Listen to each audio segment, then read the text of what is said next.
So, yeah. Alright, well, here we go. So yesterday we were having an issue where the sound was off. Well, hello, Achilles. I'm gonna say Achilles. I hope it's Achilles. But hey, Shanzo, how's it going? Achilles, welcome. Oh, thank you for watching on YouTube. I appreciate that very much. Alright, so I guess I'm just wondering, does the sound sound scuffed right now? For the last few days, you've been attempting Interloper and can't last a day. Interloper is tough. It's not easy. So like, if I eat this, does it sound like it's on? Because yesterday it was like, the sound was off yesterday. I don't know if that's continued today or not. What is that? Oh, that's nothing. Alright, so we got a cured maple, cured birch, cured guts. Just wondering when the next Escape the Pacific is going to be. This Sunday. This Sunday. It sounds okay? Okay, good. Then I hope I fixed it.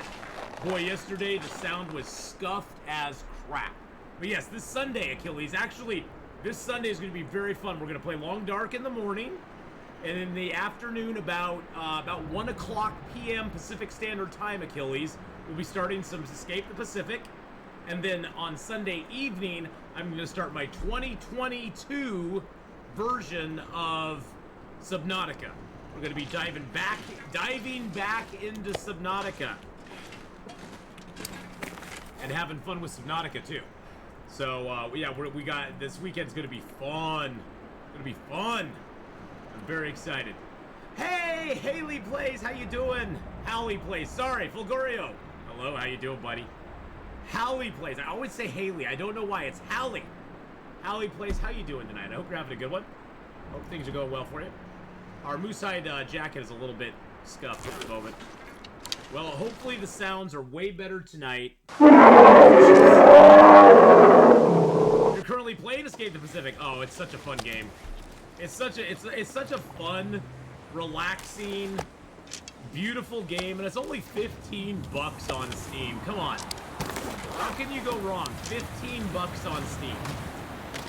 That's like I've spent twice, 3 times as much on games that are not even half of the game that is.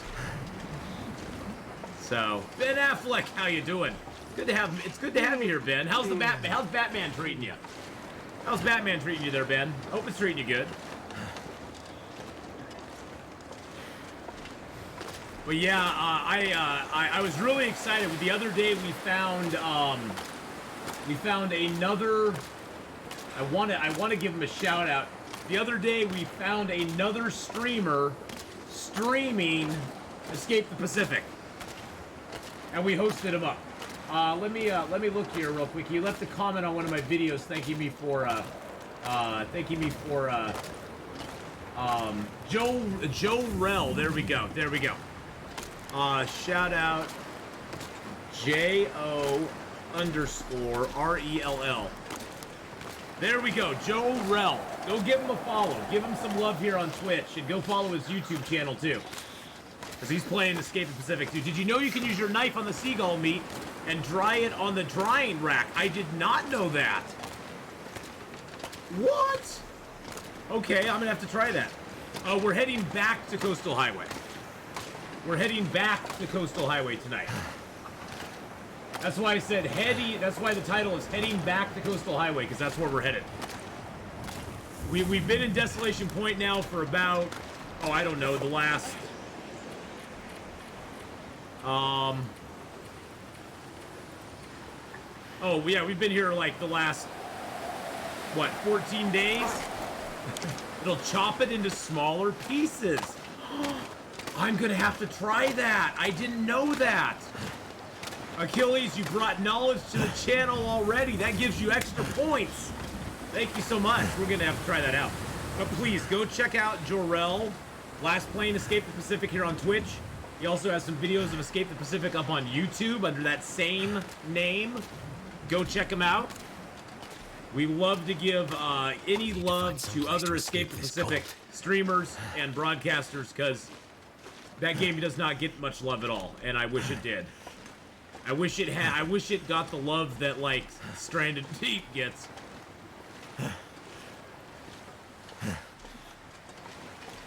I'm not a big fan of the old Stranded Deep myself. It's not my thing. I was hoping maybe the moose would be down here. I mean, if the only thing would keep us here is if the moose was up. I don't see him. I do not see a moose. There's a rabbit, but I don't need him. Well, Achilles, I will definitely try that when we play. I'm gonna go get a couple seagulls to see if we can dry those little suckers up. Jarrell actually had a very interesting raft configuration as well. It was sort of like a Y with a tail in the back, and he said it was really fast. He put like 4 sails on it, and then he had a great idea. He put a floor on his raft and put a campfire on there, and then he put cups on the rocks around the campfire to collect water when it rains. I was like, oh my god, that would be so freaking awesome. You could actually then collect water on those big long voyages between clusters. I was like, oh my god, that is brilliant. So I'm gonna have to try that too.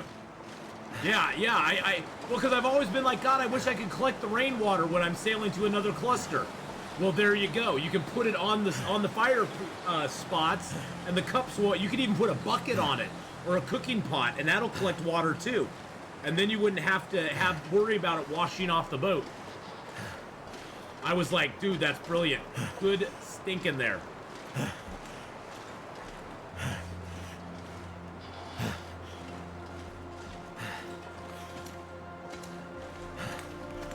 All right, let's drop our bear hide here because it still needs to cure. We got some cured birch here. We're gonna have to figure our weight out because we are way, way too heavy. Feels like a lot of gear. Yes, it does. All right, let's get a little fire going here. Maybe we can get a mag lens fire. Nope. No mag lens fire. Oh, we have extra torches. Okay, I know how we're gonna lose a little weight.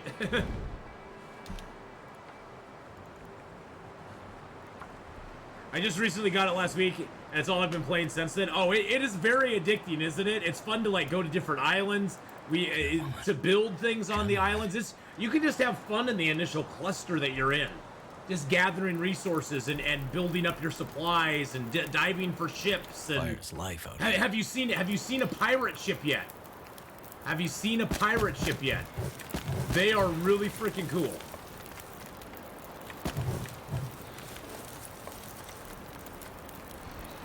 All right, there we go. Okay, let's figure out our weight. Okay, we're good weight now. Now, one thing, Achilles, is you actually have, there's a box in the initial screen. You actually have to click it to turn on pirate ships. They don't actually appear without you physically telling the game to turn it on. It's kind of weird. It'd be like, okay, so you did. Yeah, so far, Achilles, I haven't had any luck with them. Machinist, how you doing, man? 13 down.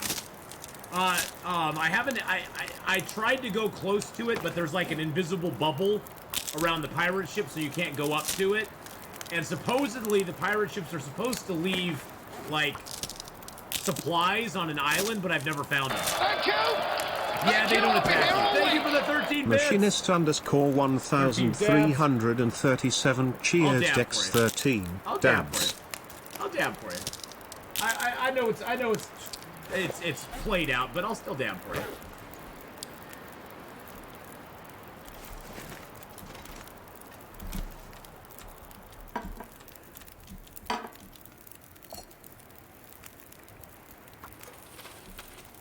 Thank you, Machinist, for the 13 bitty boos.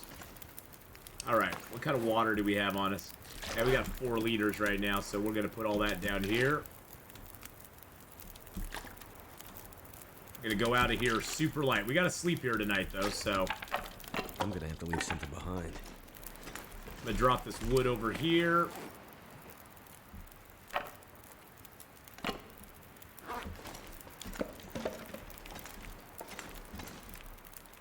I just want to clear a spot that I can sleep in. I wonder if I can drop any of this gear. We want to take that and that. These should be cured tomorrow. Well, actually, that one probably won't be, but these two will be cured tomorrow. That we're just going to take with us because it's still curing. Now, that's one thing in this church, even though it's technically outside, anything you put down in here will cure. Now, if it's out here, it's not going to cure. It's cold. But in here, it'll cure even though it's technically outdoors, which is weird. I used to dab once and I threw out my back and never recovered. Now I yell at the kids to get off my lawn. Get off my lawn! Get off my lawn, you damn kids! With your dabs! Giori with the tier 1 sub for 2 months! Need to close my eyes. Thank you so much, Giori, for that tier 1 sub. Jory _ just subscribed. Double points! I got some pills, so I'm going to use that to purify my water. Because it takes way less time. Way less time to purify it with pills. We'll still have a liter of water that we need to boil, but that's okay. I know, buddy. But we're only 49 kilos, man. You're good. You're good. What are you complaining about?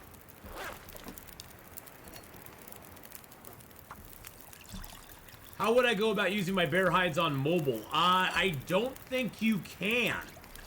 Well, yeah, you can. You can go, so there's the store there, and there's all the commands. So you can just go, you could go redeem, Leroy. Exclamation point redeem. Leroy! Just like that. Just like that. You can type exclamation point and then type out the one that you want to use. Is this a fun game? This is the best solo player survival game on the market, Achilles. And I say that with lots of prejudice and lots of love for this game. If you want a good solo play game like Escape the Pacific, this is one of the most challenging, best games on the market.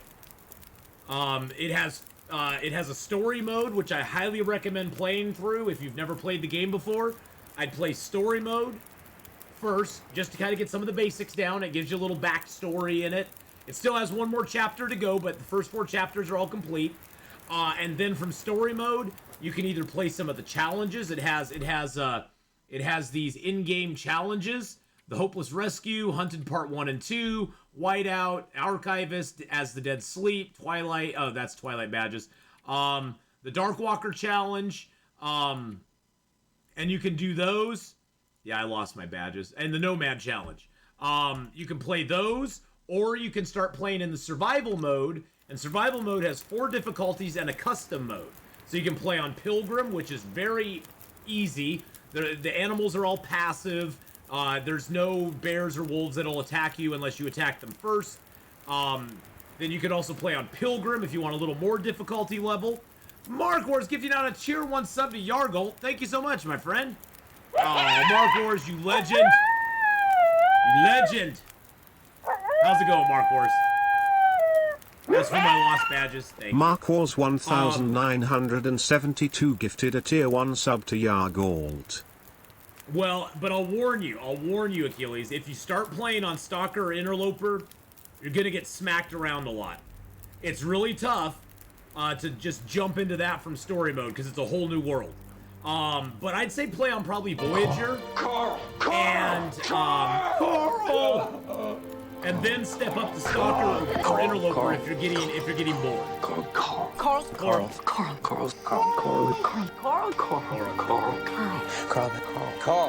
We'll wait for Carl to finish. But yes, I'd play on Pilgrim or Voyager first. Then, if you're starting to get bored on those, step up to Stalker. Pilgrim's like level 1. Stalker is like, say, level 3, or Voyager's like level 3. Stalker steps it up to like level 8, and Interloper steps it up to like level 15.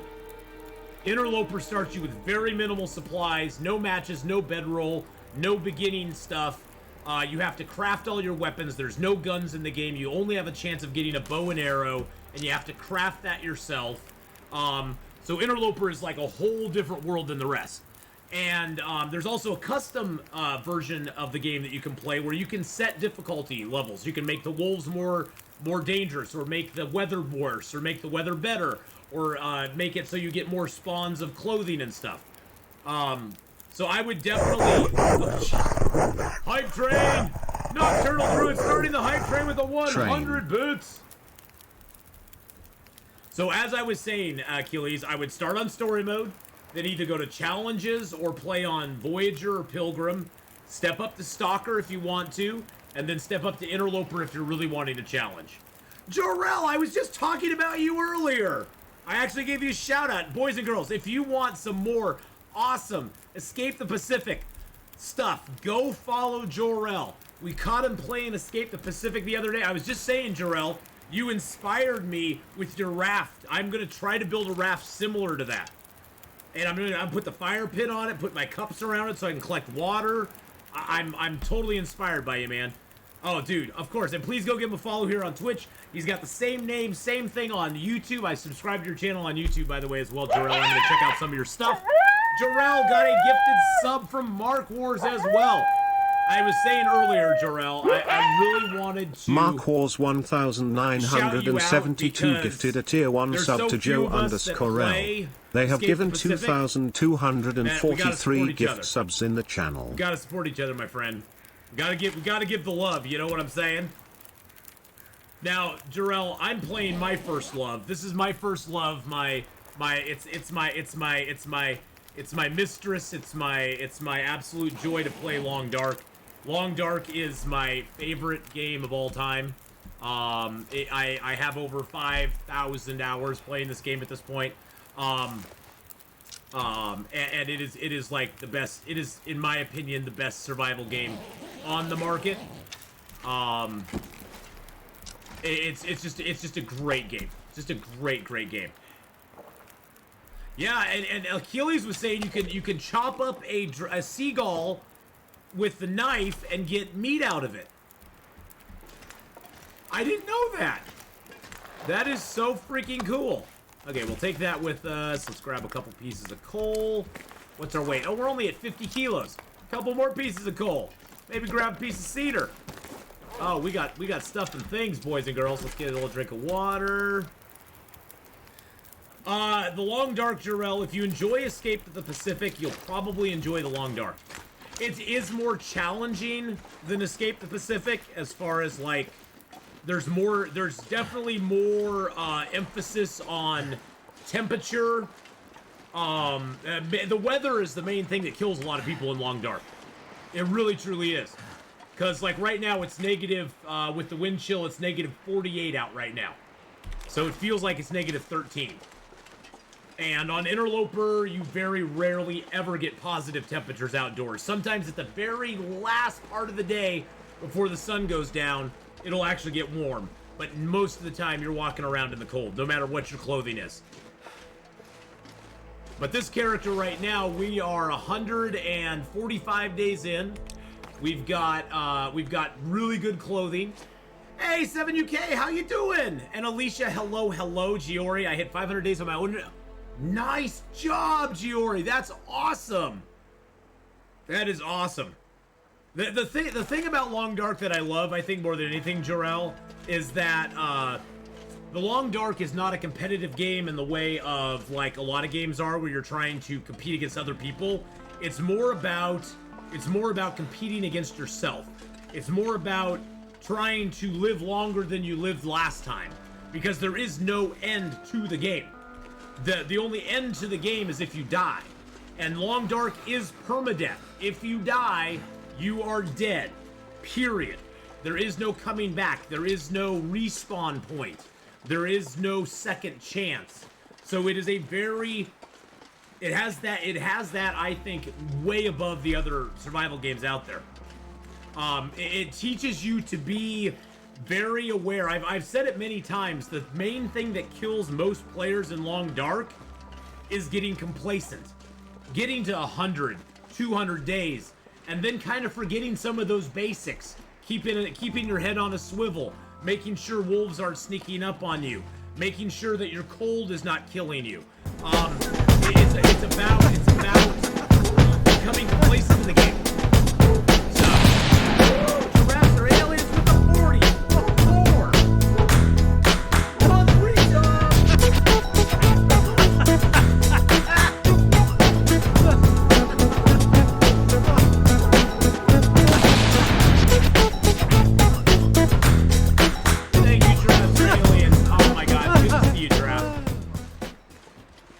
to see Giraffe you. Zeri Aliens Well, 71 7UK, just if you have any resubscribed for questions at all, 44 months. please ask. Thank you.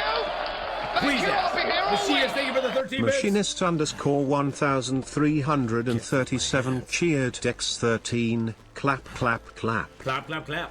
But yes, Hype Train level 1 is complete, boys and girls, and we're 5% into Hype Train level 2. But yes, if you have any questions at all, 7, even if I've answered it 100 times, I do not mind answering about it. I am no expert on this game. I've played this game a lot. I have like over 5,000 hours playing The Long Dark, so I know a lot, and I can usually answer most questions, but there are still things I don't even know about the game. I still learn stuff every once in a while too, and I think that's the thing that's fun about it, is that honestly you never become an expert at the game. You become proficient at the game, but expert is something that I don't think you could ever become at this game. So, bearskin bedroll or coat? I always go coat.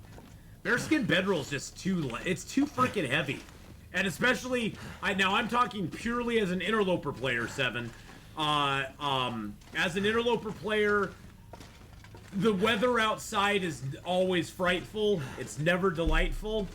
And, here, I'll bring it up just a little bit. Thank you. There we go. I'll bring it up just a little bit. I'll bring the cheers down just a little bit. The weather outside is always frightful, never delightful. And usually by the later stages of the game, where you get all of your good clothing, like right now I'm rocking a 25-degree warmth bonus, which is even there's not a cave in the game that's an outdoor cave that I could not sleep in with my regular bedroll and ever worry about getting cold at this point. So the bearskin bedroll is nice, but it's 3 times the weight of the regular bedroll, and it gives me no real advantage inside of a cave. And in Interloper, you don't have a choice. You can't sleep out in the snow without a fire going. It just isn't going to work. It isn't going to work. I'm not an expert guides ones in the blizzard. Well, I've gotten really good at navigating around zones, mate. The thing is map knowledge. That's the other thing, too. Map knowledge is the biggest key to this game. Knowing where you are and knowing how to get to a building, a cave, a safe point, a place that you can... oh, there's some more coal. The coal's respawning. Nice. Getting to a safe spot is very, very, very important to survival. Because blizzards, I mean, God, in this file alone, I've lived 145 days, and I've had 82 blizzards.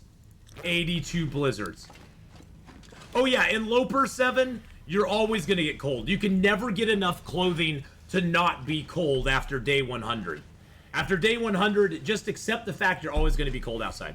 I played Subsistence. It's the combat in Subsistence is rather janky. The game itself is pretty cool. It has really good building mechanics and stuff, but the combat in Subsistence is just, it feels really janky. It's hard. It just seems kind of hit and miss whether you're going to be able to kill the wolves or the bears. There's not a lot of, it's just kind of bad. But so I woke up, so as I woke up, I heard you say you think Grounded is over. I was thinking it would be a good game to stream, maybe not. Grounded is okay. It's definitely more, it's one of those games where you can tell they built it for group play. They built it for group play. They didn't really build it for solo play at all. Starting to weigh me down. It's not bad. It's not bad. But you know, Subsistence is a game I tried. I just wasn't real happy with it. I wasn't real big into it. I didn't get big into it, I guess. So, for me, it was kind of a meh.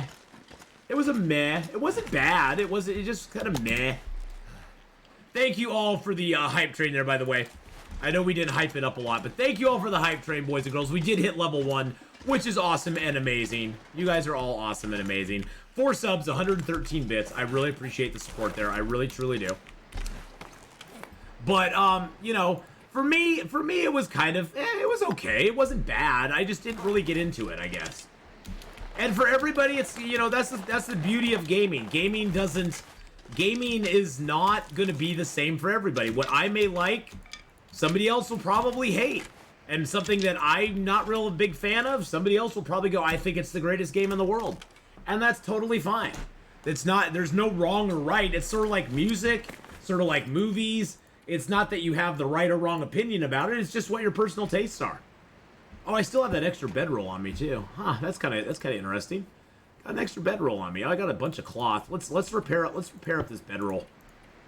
I'll do it with a fishing tackle just so I don't waste the sewing kit.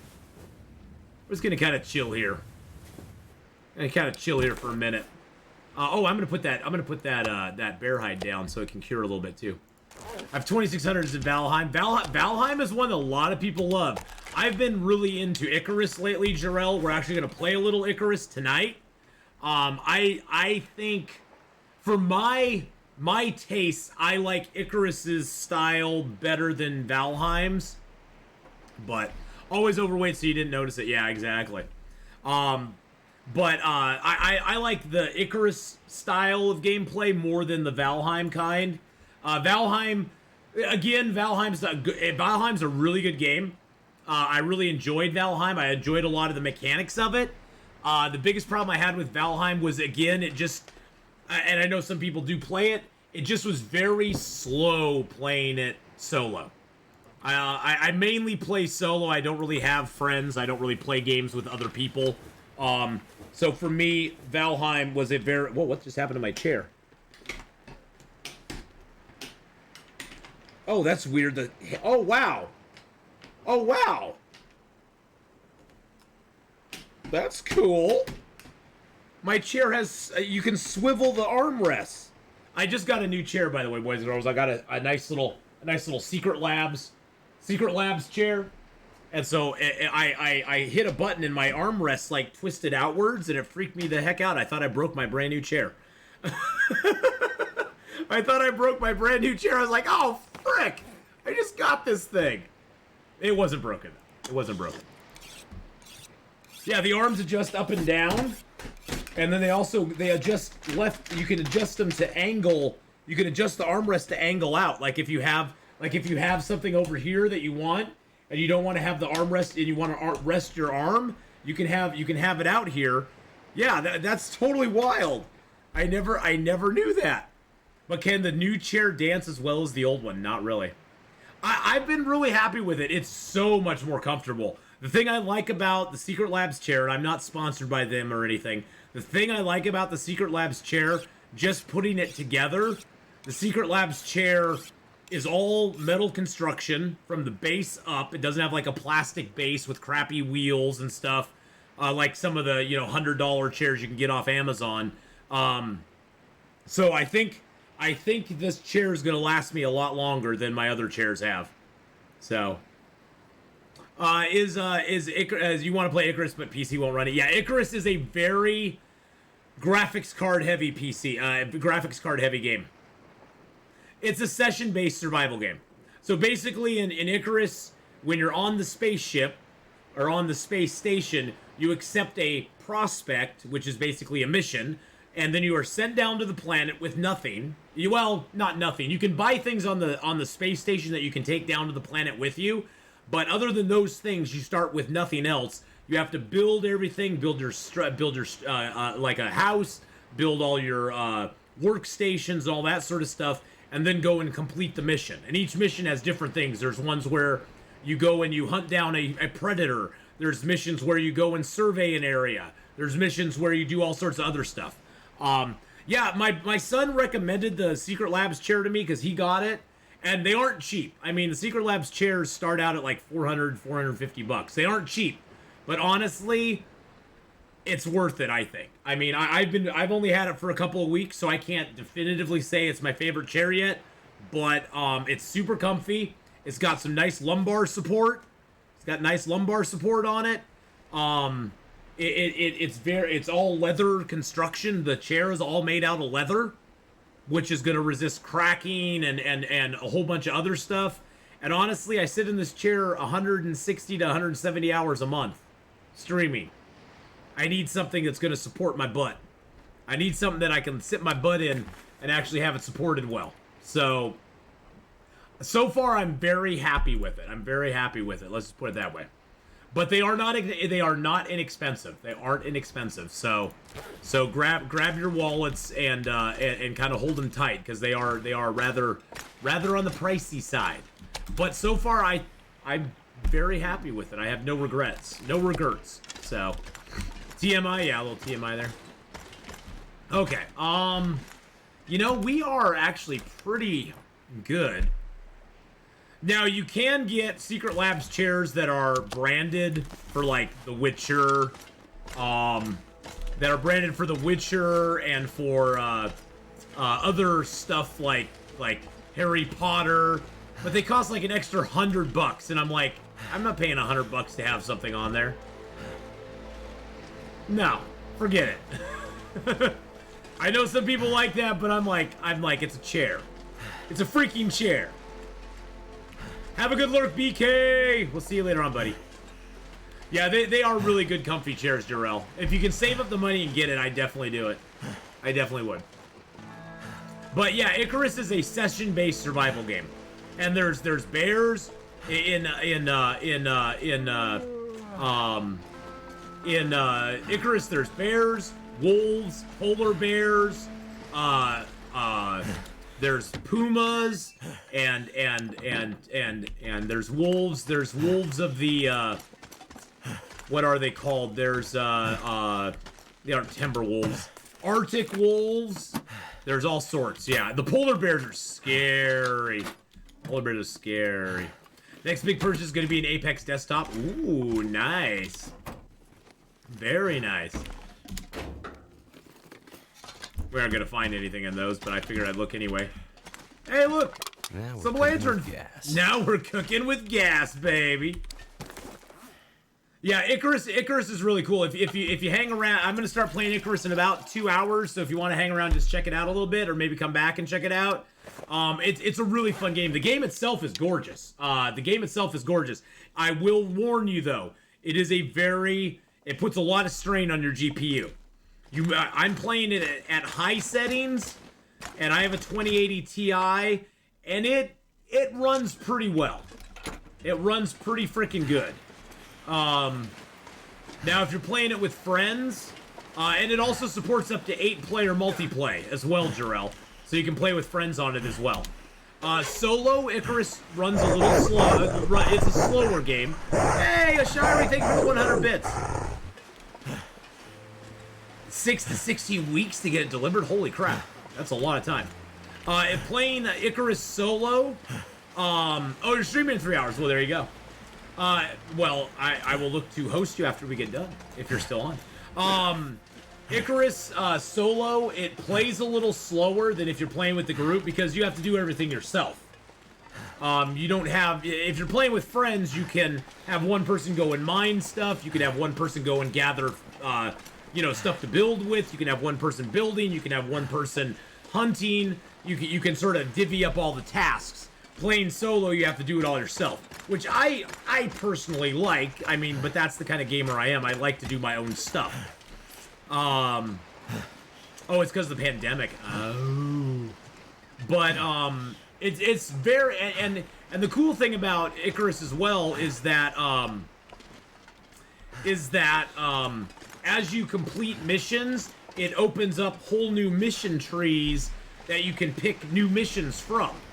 So there's like a basic mission you have to start with, and it branches into another couple missions, and then those branch into more, and then you can progress through it. And it sort of depends.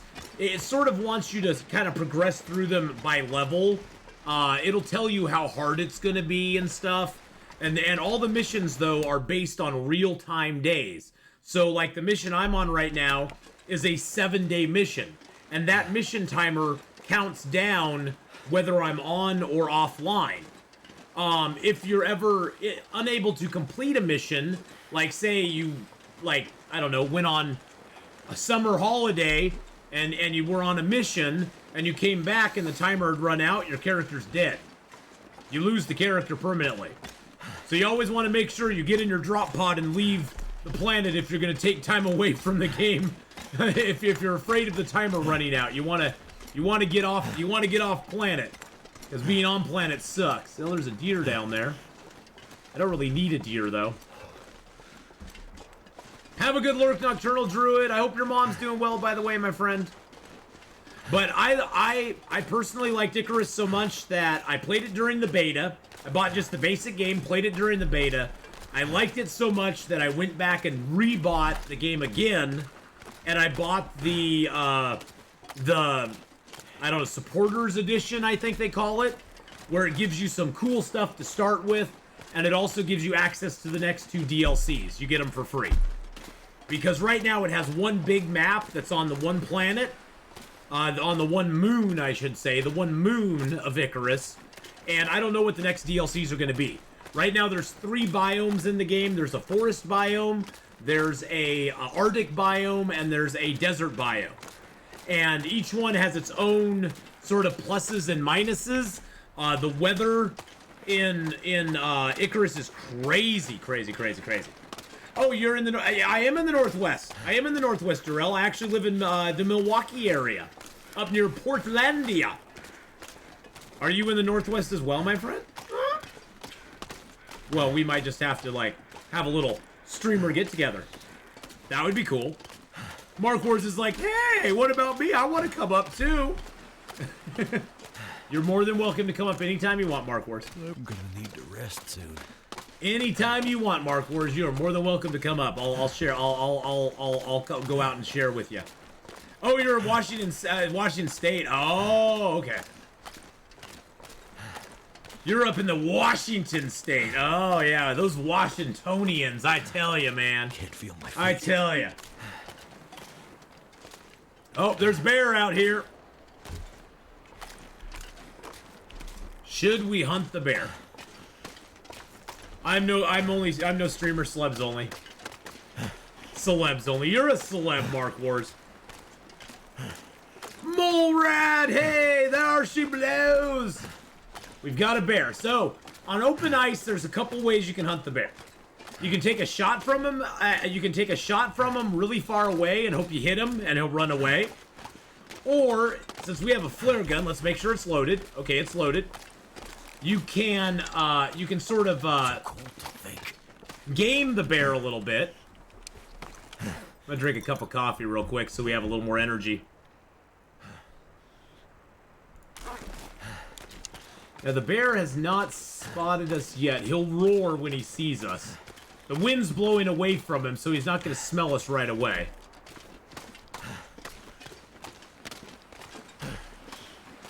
He may not smell us at all.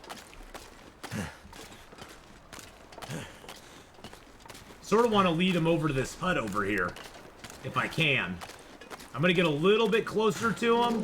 There he goes. Now he's after us. Now the thing about the bear is the bear. Yeah, you can set a bear. You can make a fire and the bear won't attack you either. Can you shoot your flare gun on the bear and set him on fire? Actually, it can stick on him. Yes. See, I want to lead him over here though. I want to lead him over here. I want him as close to this fishing hut as I possibly can get. Because I can build a fire in the fishing hut. I don't want to lose him, though. Come on, Mr. Bear. If you can actually outrun a bear. They move like tanks until they move as slow as a tank until they decide to attack you.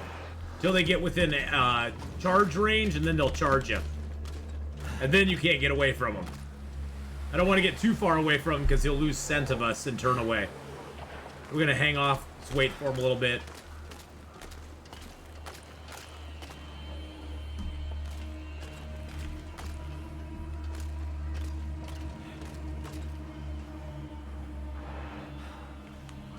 He's very slow.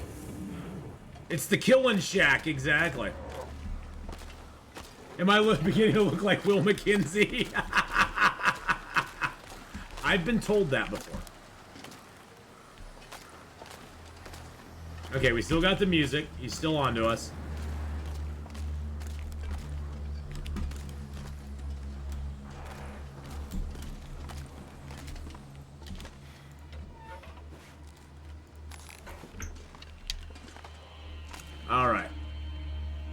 We'll wait for him. Wait for it. If I don't rest soon, I'm gonna faint. I just don't want him to be too far and run away. I want him to charge me.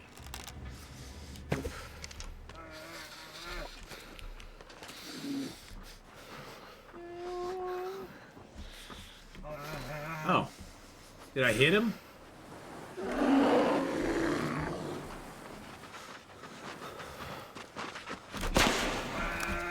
That time we hit him.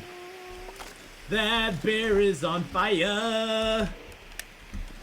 That bear is on fire, and he's bleeding like crazy. All right, let's get a fire started here for ourselves. Woo! Okay. I don't think I hit him with that first arrow. I think it scared him. I think the first arrow actually scared him. It didn't kill him, or it didn't hit him, because he wasn't bleeding before we hit him with the flare gun. Well, thank goodness for that. All right, we'll get warmed up here a little bit. Let's see. Let's check our kill count. Let's check the kills. We got 10 bears killed. The thing of this game that keeps me from it seems very heavy in inventory management. I know that's survival. It is in a way. It is in a way. There is a certain amount of inventory management that goes with the game. Yes. Let's make a little bit of water while we're here. Maybe that bear will die while we're making water.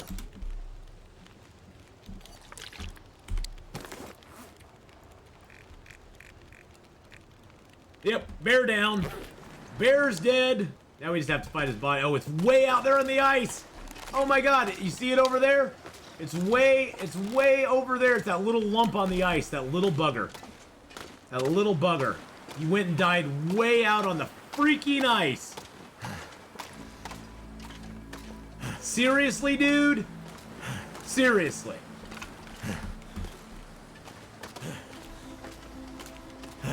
You can usually hoard a lot of stuff in a base, so once you grab what you want, you don't need to worry about inventory much. Yeah, that's true. That's true. Have you found one of the big forest islands to escape the Pacific yet? Yes, I have. Actually, I think my current character right now, Achilles, is on a big forest island like that.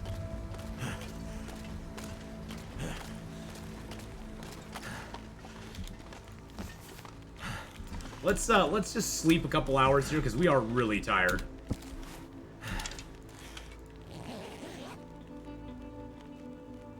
It was your starter island. Nice.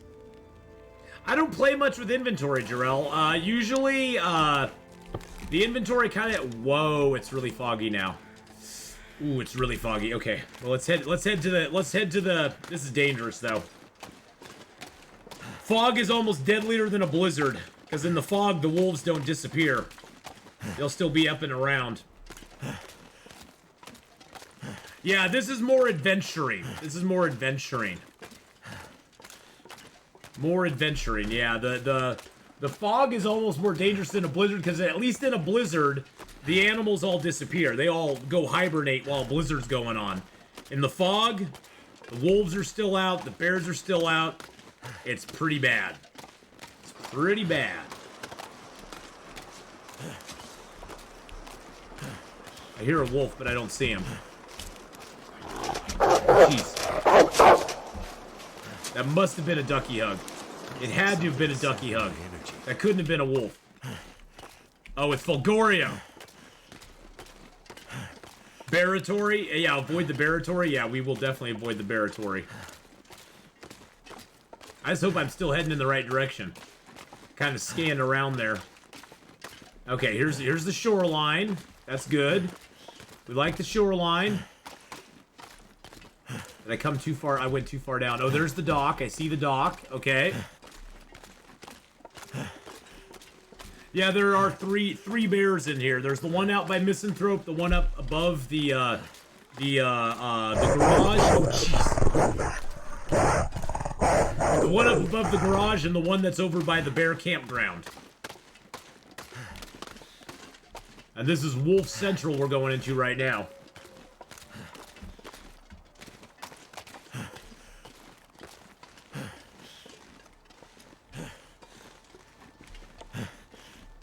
One thing I love about this game, though, is sound is very, very directional.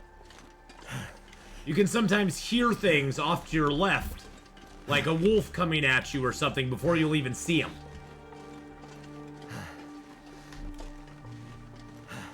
Ruin a Star, 44 months. Ruin a Star, thank you for that tier 1 sub for the 44-month resub.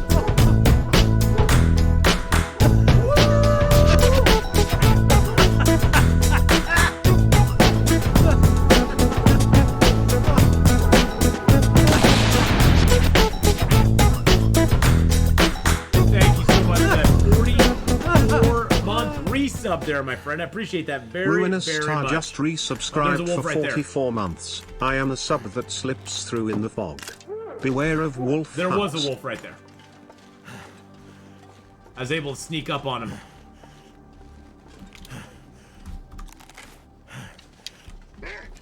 Oh, there's another wolf.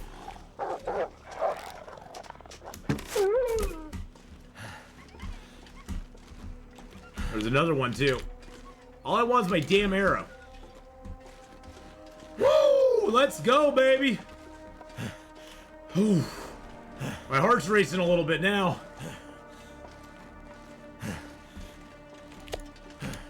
Woo! Let's get inside. Let's get inside. Alright, alright, alright, alright, alright, alright, alright. Alright, so this is our main base here in Coastal Highway. As you can see, we got lots of stuff here. I'm going to put a lot of my hides in here. Let's alphabetize it. Put my rabbit hides in here. Put all my deer hides in here. Boop, boop, boop, boop. We got some feathers in here. Let's put our birch in there too. Transfer all that. Put our metals in there. Can I put the I'll put the feathers in there too. Can I put the maples in there, or is that not going to fit? Oh, those all fit. Nice. Let's put our guts in the gut drawer. This is how you manage your inventory. You create stockpiles throughout the game. Create some stockpiles. We got our toolkits. We got guts and stuff down here too. We got some more hides. And, oh, we got a cured black bear hide there. That's very nice. Let's see what we got in here. Okay, I got my cans. Oh, here's where all my stems are. We're collecting all the stems, boys and girls. So far, we have 10 stems. We got 10 stems. We still have the one to get between Pleasant Valley and Coastal Highway. We got the one to get in Pleasant Valley itself. We also have one to get in Bleak Inlet. And we also have one to get in the new zone, Blackrock Prison. Which I'm going to have to go to eventually because I want to get all the stems. Oh, shoot. I didn't mean to do that. I was meant to grab these out. Okay, so we got some coffees in there. How about medicine? I got no medicine in there. We got, oh, I have another fire striker there too. That's nice. Okay, we got an extra fire striker. We got some coffees and teas. I'm going to stockpile the cans here because maybe we'll use them one day, I guess. I don't know.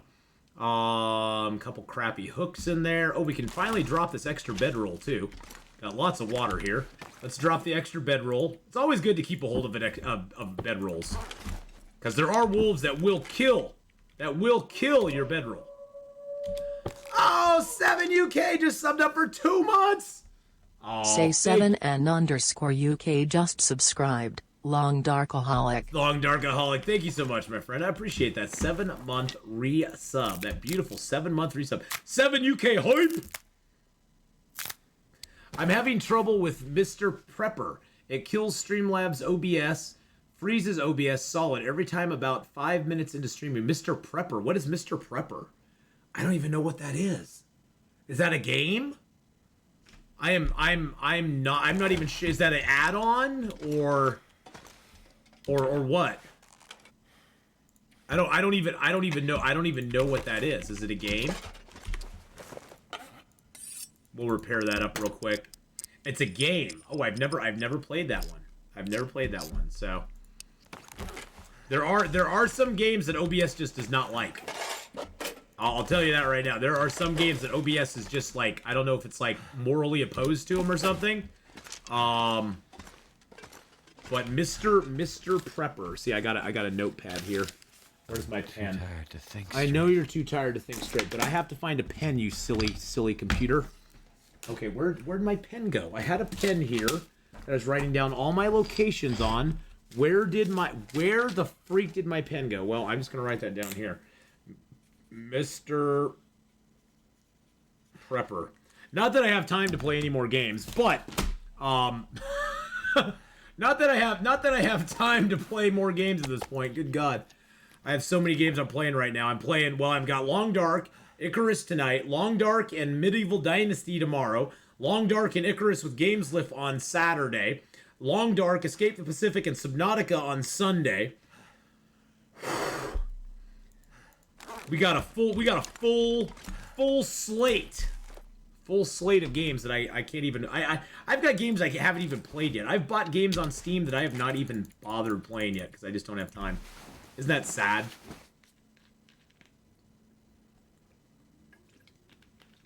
But I'll have to go check it out. Actually, I can just jump on Steam real quick. Throw it on my wish list. You're a rebel and build a nuke under your house. Well, that sounds very... That sounds like you'll get on the watch list real quick. Mr. Prepper. It's sort of like the Fallout Shelter game. It looks like, and this War of Mine. It has that same sort of look to it. That's what it looks like anyway. Okay, so why can't I add that to my wish list? Why can't I follow it or add it to my wish list? What the frick is going on? Yeah, so it sort of has that feel to it. I mean, just graphically, it looks along that line. Okay. Oh, you know, if it goes on, I'll put it on my wish list. Games like that is like, oh, it's on my wish list. Okay. Games like that are ones that I put on my wish list, and then eventually they discount it to like $5, and I go, for $5, what can I lose for $5? You know. Even if I only play it for a few hours, I got $5 worth out of it. You know. Well, at least we got plenty of wood here. Let's go grab some food. But unfortunately, I have a lot of those kind of games. I have a lot of those. Okay, that didn't have much food in it.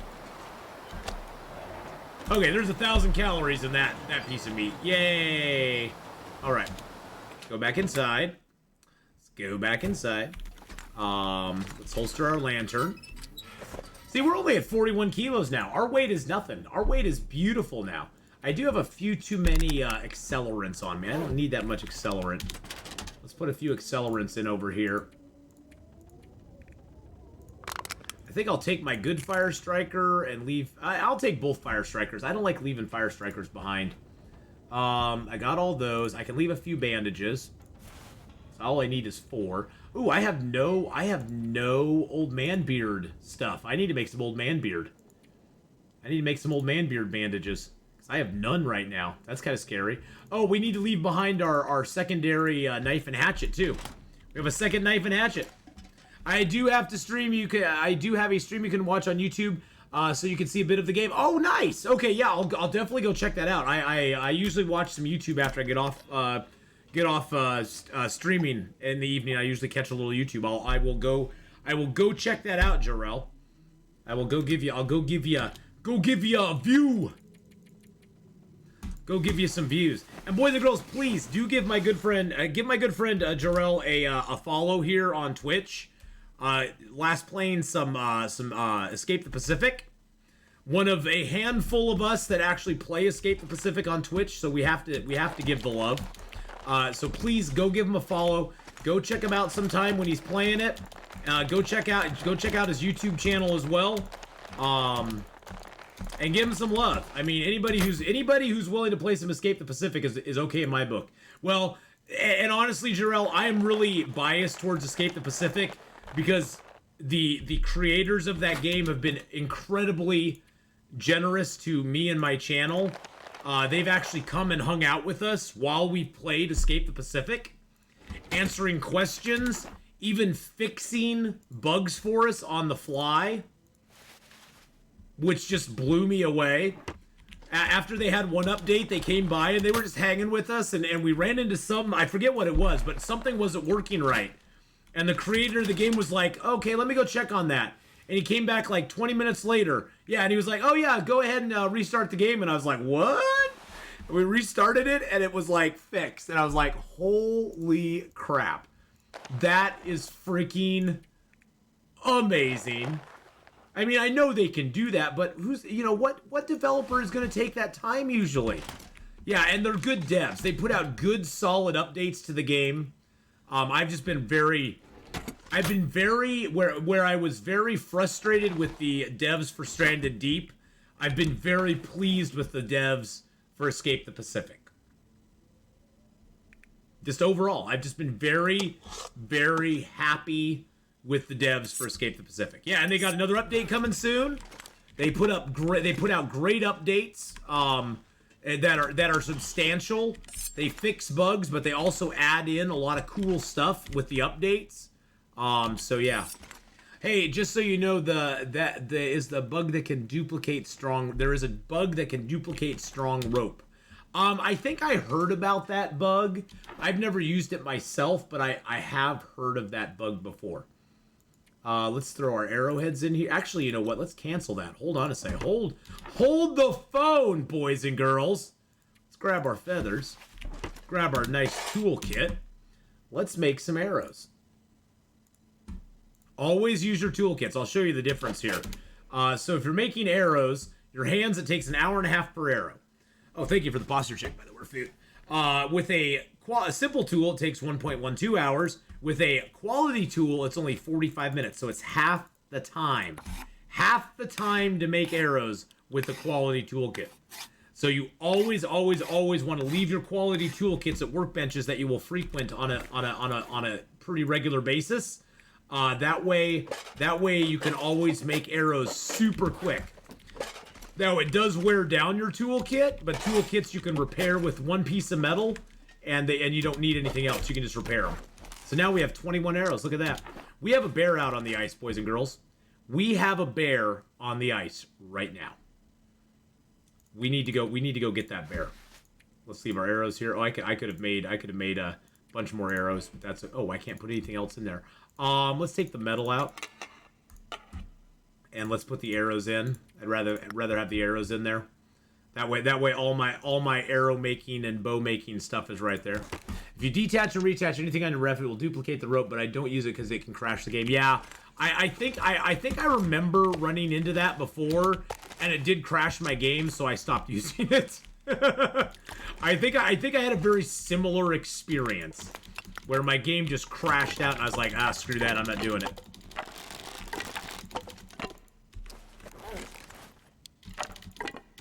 This is why we hoard fuel, because we got lots of fuel here now to make a fire to harvest Mr. Bear. Some gear. We are fine, my friend. We are fine and dandy. He thinks you're a punk. You're not gonna take it from him, are you? I'm gonna take everything from him. So, hey, Footnoot, how you doing, buddy? Good to see you, bud. It has been a long time, but it's always good to see you. Let's go see if the moose is up. I do not see a moose. The moose is not on the loose. So let's go take care of our bear. We got beautiful weather out. It's only 1 arrow down temps. It's only -6. It is about midday, which is surprising that the weather is this good midday. There's a wolf over here. Where is he? Oh, he's...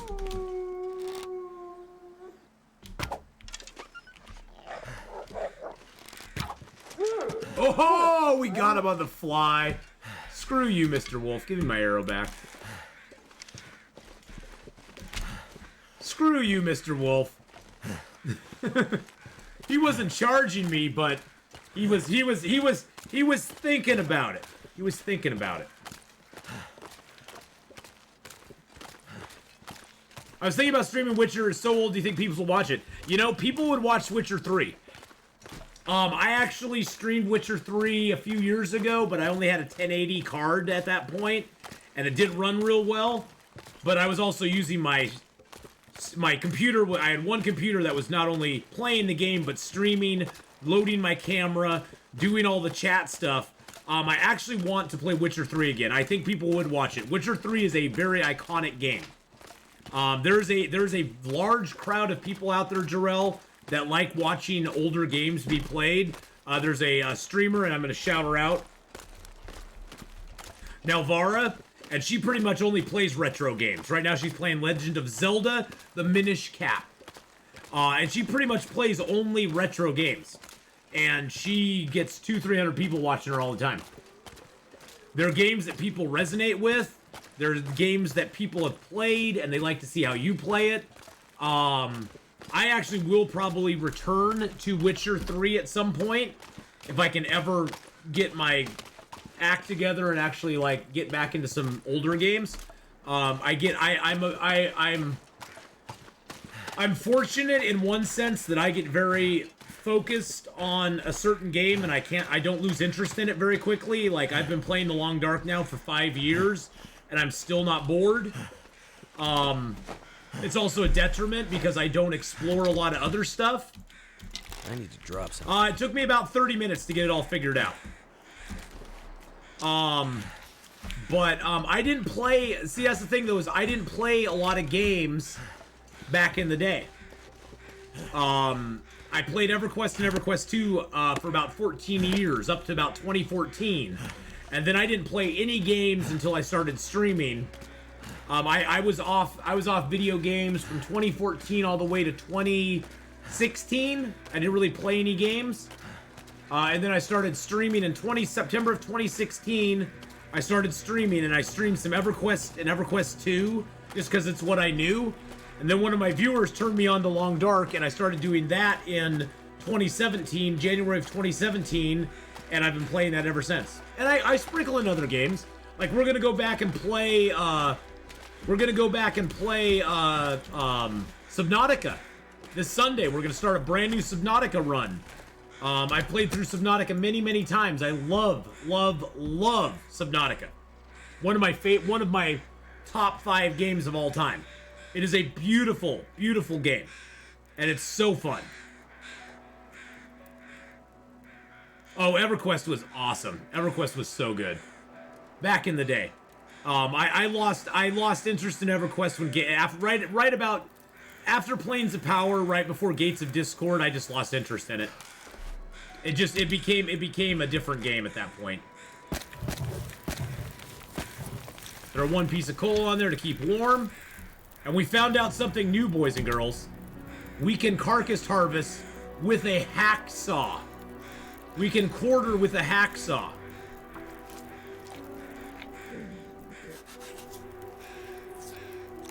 Say what?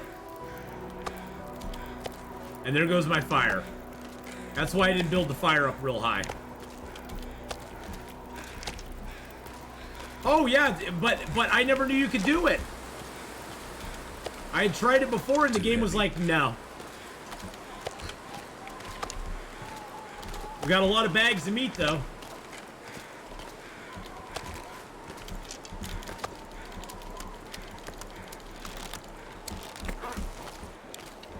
Oh, this sucks so bad. I want my fire to keep going. Can I add a stick? Okay, I could add a stick.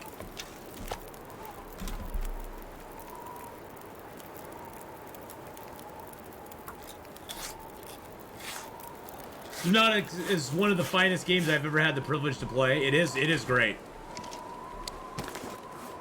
Too bad they ruined it with Subnautica Below Zero. Mark Words is like, oh god, here we go. Here we go. I never knew you could do it, Magdalena. I honestly never knew you could do it. I honestly never knew you could do it. Is Below Zero that bad? In and of itself, it's not. No. In and of itself, Below Zero's it's a perfectly fine game. It's a perfectly fine game in and of itself. If you're playing it in comparison to Subnautica, the original game, it sucks. In my opinion. In my humble opinion, it sucks if you're comparing it to the original.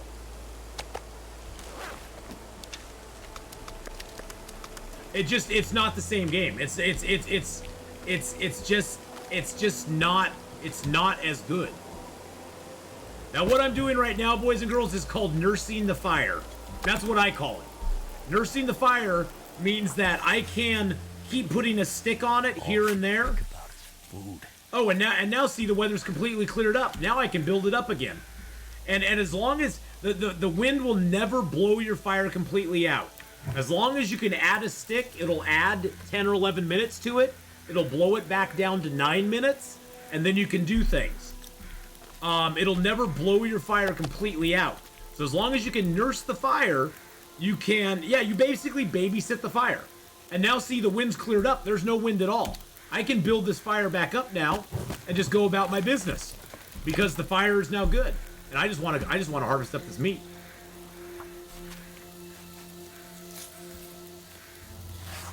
Yeah, you know, the suck truck really blew it for me too. It's like, if you're gonna give me the suck truck, why not just give me the just give me my sea moth. I just want the sea moth. I want my freaking sea moth back. Just give me my sea moth. That's what I want. I don't want the suck truck. The biggest problem I had with Below Zero was it felt very claustrophobic. The game map was significantly smaller, and the game just felt very claustrophobic.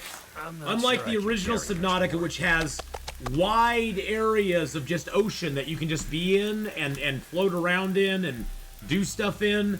There's always something in Below Zero that's above you, below you, beside you, around you. You never have, like, area that you can just, like, cruise around in, which kind of bothered me. And all the above-ground stuff was just garbage. There was glitches in the original game with the above-ground activities that you could engage in that were problems in the original game that they never fixed in Below Zero. I swear to God they were using, like, the same engine they used for Subnautica in Subnautica Below Zero without fixing any of the problems. And that's just gross misconduct of a company right there. Known issues. Known issues. It's like, what are you, Bethesda? Come on. You're better than this. I know, I just took a shot at Bethesda. Sorry about that, Bethesda, but you do the same thing. So, yeah. I had a few issues. Nothing big, nothing game-breaking. But now, another game that Jarrell, have you ever played Horizon Zero Dawn? I give that game, if I had more than 2 thumbs, I would give it more than 2 thumbs up. Horizon Zero Dawn is a beautiful game. The combat, the combat is amazing in it. I would always say it. Killing robot dinosaurs never gets old. Never got old in that game. Killing robot dinos was just so much fun, and the story is good. The graphics are good. Yeah, unfortunately, it's not going to be on PC. It's a PlayStation exclusive or whatever, which is like, I understand why they do that. Doesn't mean I have to like it, but I do understand it.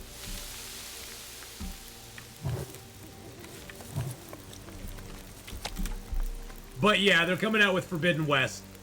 I get really scared when they come out with sequels. I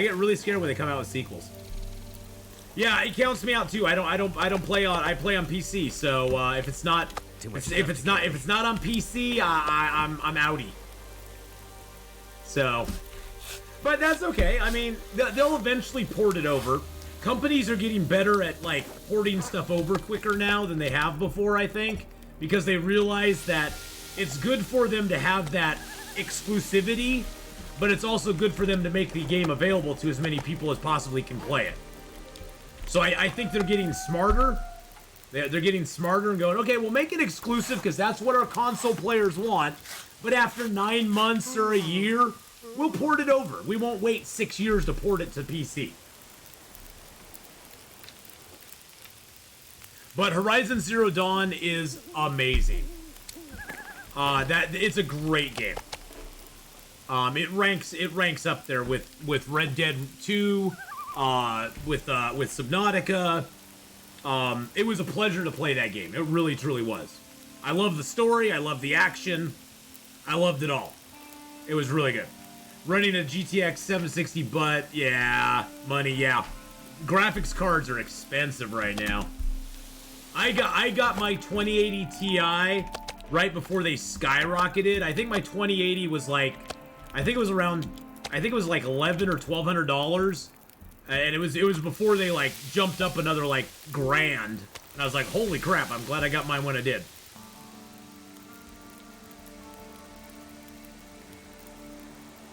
They will port it to PC eventually, but like look at God of War, it's on PC now, and I have no problem with it. With that, I want everyone to have access to great games. Exactly. Exactly. So, put that one in the museum. Hey, you know Mark Wars? Whatever you can play stuff on.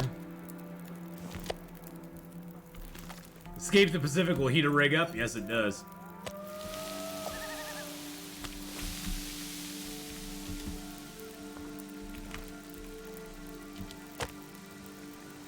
Let's just expand our fire here a little bit.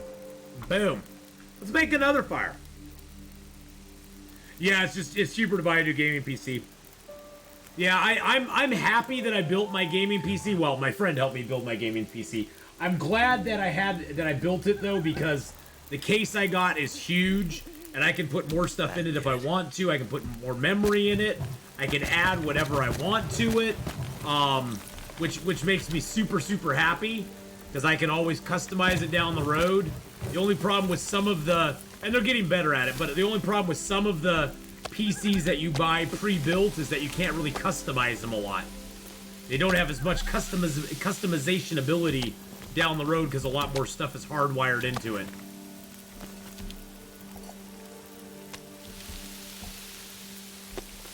Get a little prep. We're getting a little cook line going on here. I figured we're out here. We got the meat. We got the time. We got the fire. We got the weather. I'm not very tired, so why not? Oh, I do need to make some water though. We'll make one of these. We'll make some water in one of these.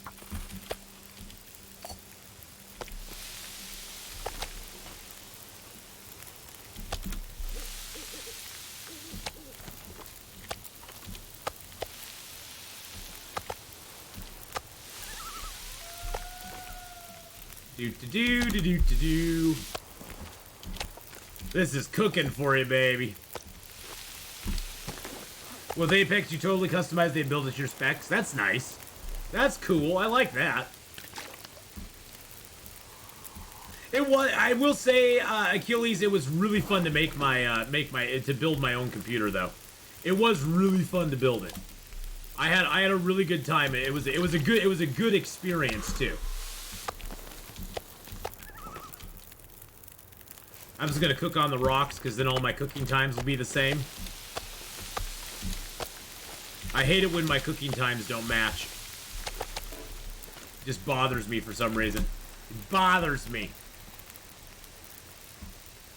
Except you have to wait, what, 6 to 16 weeks to get it? That's the only thing I'd be a little bit, It's the only thing I'd be a little bit frustrated at.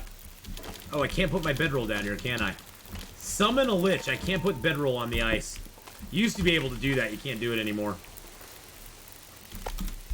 I'm just wondering, did you use slobs before I see you using elements? Yeah, I've actually already. I never used Streamlabs. I never used Streamlabs. Back when I started streaming Achilles Jorel, Streamlabs was not like it wasn't part of Twitch at that point. So it was like, oh, you can pick Stream Elements or Streamlabs. And I just picked Stream Elements because I was like, oh, okay, I'll pick Stream Elements. Because a lot of streamers I watched were using it back then. So it's what I started using, and it's just what I've continued using because I'm an old fuddy-duddy and I don't like to change, so. You can't change me now, I'm gonna use it! I'm gonna use it till I die! And Stream Elements has been good to me, so.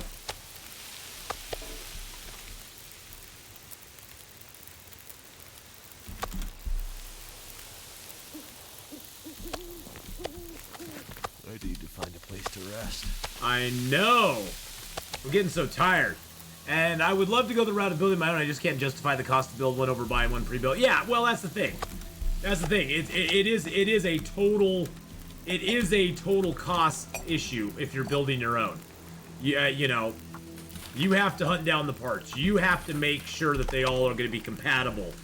You are responsible for the whole kit and caboodle.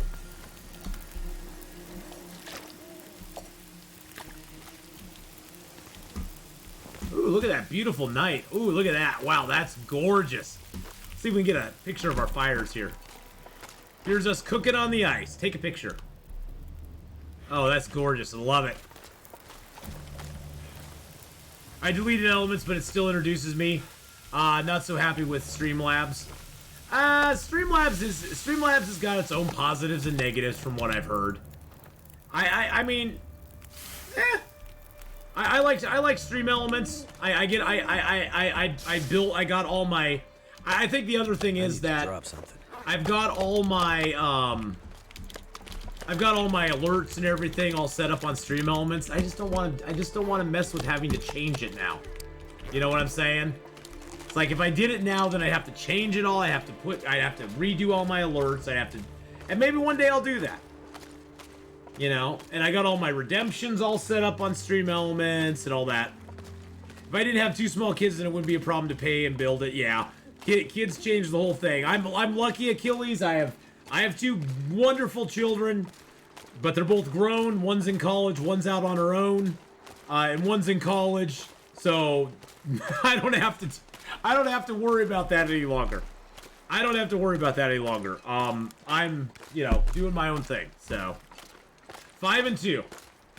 You know what I tell you, Achilles? Enjoy them while they're young. They grow up very quickly. They grow up very, very quickly. It's crazy how fast they grow up. It really, truly is.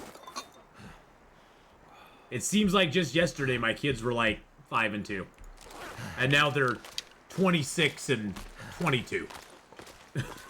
Or 26 and 21. Wow, both of my kids can drink. Oh, jeez. There's a scary thought. Well, the cost of building your own can be cheaper, Jarrell, but finding the parts sometimes is the hard part, especially right now.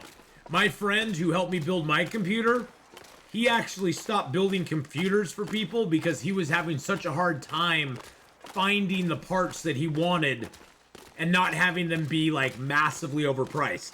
Because a lot of bots are going on and buying graphics cards and then going and reselling them. For, you know, a third as much more. So he's just stopped doing them. Yeah, that's with the pandemic and all that going on and the shortage of chips and the bots buying up stuff that's online. It's made it a lot tougher now. For me, my computer actually was pretty reasonable buying the parts and making it myself. It was cheaper than if I'd bought one off the shelf, and I got exactly what I wanted. I got the i9, I got the 2080 Ti graphics card, which was actually before they had the 3080 or whatever it is out, and that sort of stuff. Never had a problem. Well, and the thing is, Jarrell, it goes through waves as well. There'll be times where you can get a lot of stuff, and then there'll be times where it's very scarce, times where it's real available, times where it's not so available. Yeah, and see, I built mine back in I think I built mine back just in early 2020. It was early 2020 that I built mine, right before the pandemic hit. I mean, it was like right on the cusp. It was like just starting to be heard of. And I built mine in like January, February of 2020.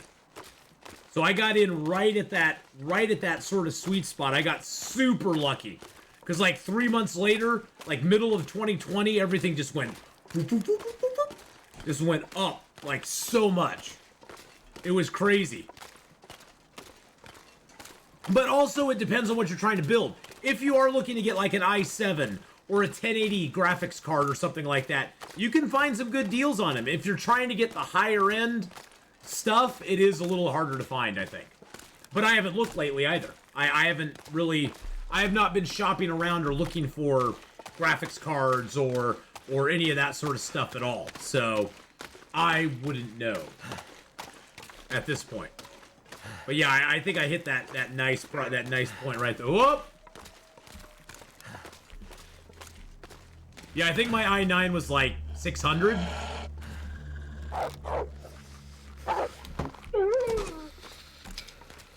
That's what you get, Mr. Wolf. You mess with the bull, you get the horns, baby. Zess, how you doing, Zesso? You love horses too? You know, Astrid loves horses. She could eat a horse, but she loves horses, so. She's like, no, I couldn't do it. Yeah, I think my I-9 was like 500 or 600 at most. And I can pay $1,300 to get a fully built Apex. There you go. There you go. That's the way to do it.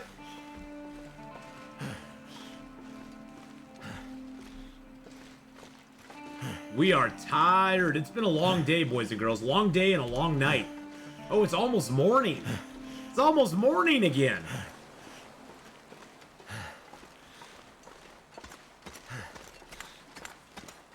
Aw, look at the wolves.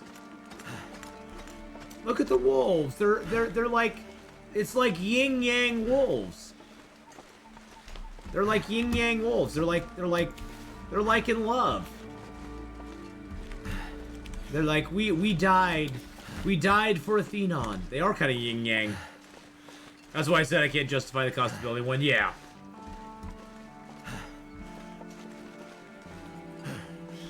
I totally get that.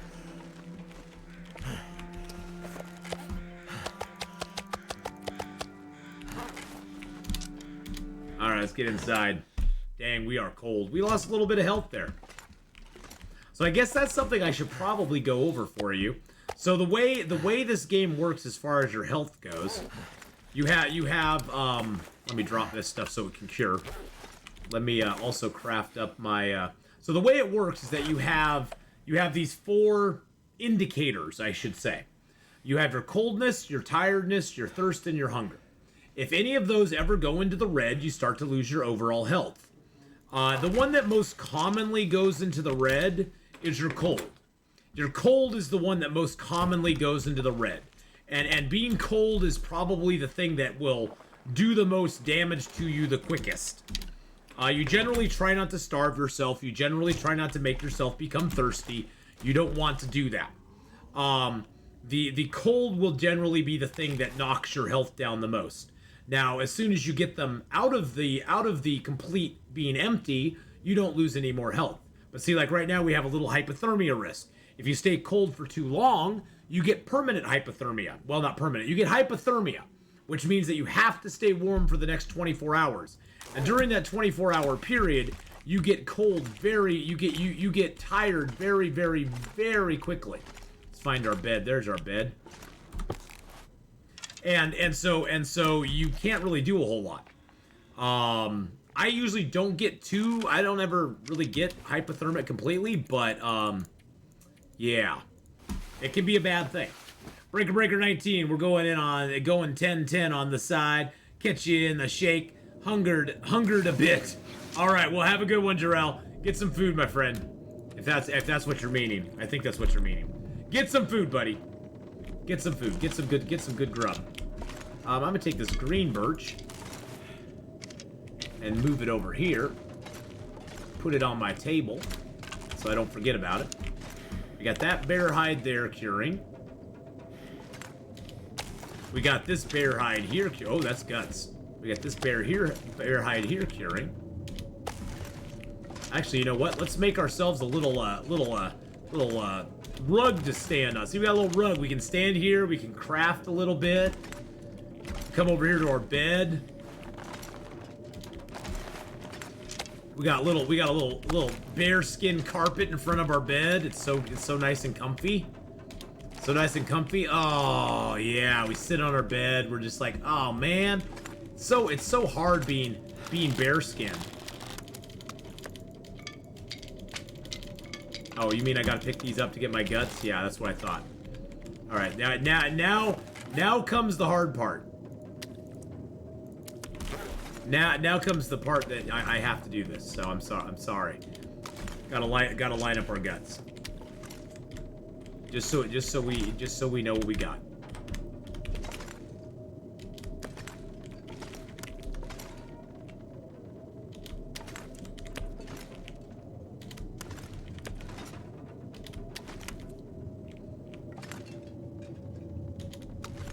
An organized home is a happy home. It helps with the loneliness. It helps with the loneliness. And it makes me happy. It makes me happy to come back in and go, oh, look at our stuff. It's all nice and neat and orderly. Let's check our clothing's condition. I think everything's in good shape right now. Even our gloves, our hat, all our deerskin stuff's in good shape. We got pretty good clothes. We have a rabbit skin hat on top of our toque. We've got a moose hide coat over our bear hide coat. We got double thin wool sweaters, double thermal underwear, double wool socks. We got our rabbit skin gloves, deerskin pants and boots. We got our combat pants. We got our moose hide satchel, and we have our crampons. Oh, I didn't realize we had that. Let's just drop that here. We even have a head wrap. Look at that. It's at 94% too. Those, I guess I could repair those. Owl nuggets! Hey! I'm looking to get one at an Horizon 3600 HTC 1660 Super in it. Ooh. GTX 1660 Super. Very nice. Very nice. The nice thing is our skills are really high in this game too. So the other aspect of this game is it has skills. And when you start the game, all of your skills are at level 1. They're at a very basic level. As you do activities in the game, like harvesting carcasses, cooking, making fires, fishing, doing archery, mending clothing, your skills go up to level 5. Level 5 is sort of the pinnacle of all your skills. Like with cooking 5, you never get food poisoning again, or intestinal parasites. With carcass harvesting 5, you can now harvest 100% frozen carcasses. With archery 5, you can now fire the bow while you're crouched. You also get a lot of good little bennies as well, but those are sort of the best things about them. Fire starting 4 makes your fires last longer. You can start fires without tinder. Mending 4 gives you a higher chance of successful repair, which basically equates to 100%, although it says 85. You get a bonus for using things in it. So you have a lot better chance of making things. Let's see. So we got coffees, teas, cans, and other stuff in here. Nothing I really need. Those are all empty. Good. Freezing temps in Texas. Wow. Wow. So you guys got that ice storm, didn't you? You guys got the ice storm. Let's get our bow out. So as your skills go up, you basically get lots of good bennies for having your skills be higher. It really helps. We're gonna check for the moose real quick.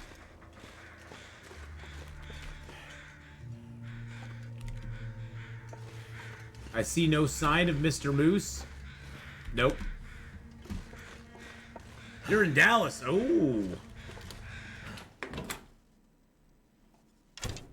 San Antonio's freezing temps. All right, let's drop our sticks here. We're gonna drop everything we can, because we want to go get that. We want to go get the meat that's out on the ice.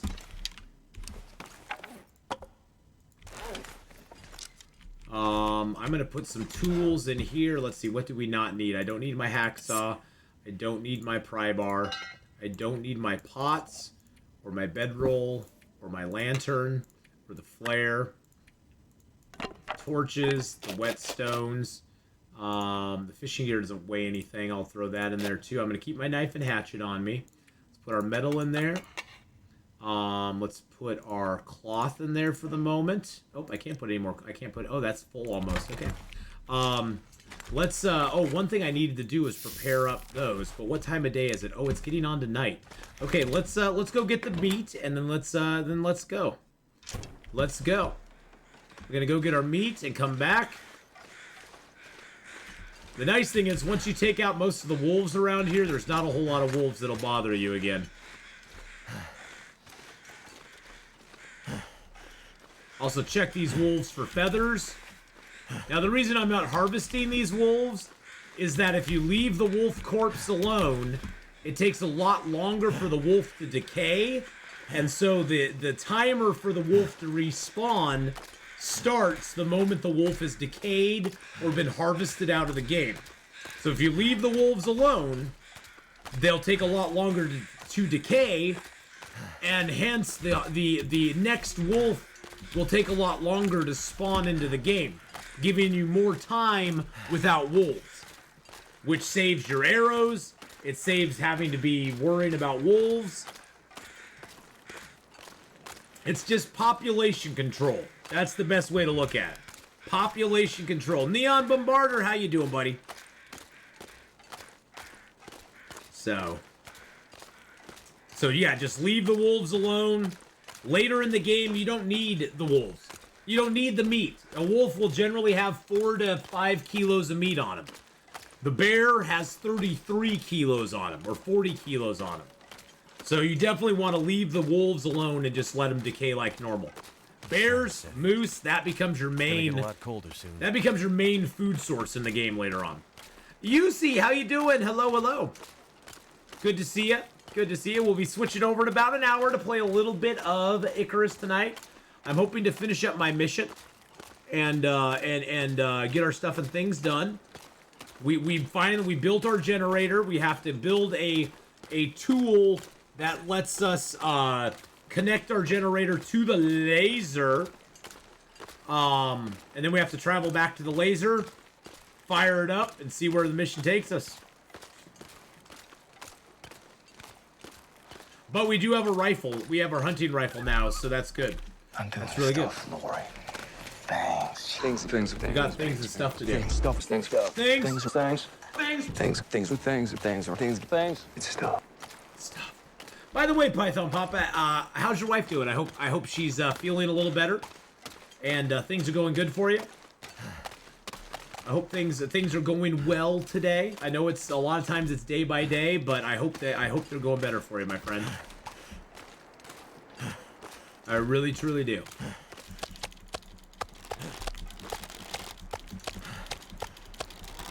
That's a lot of meat, boys and girls.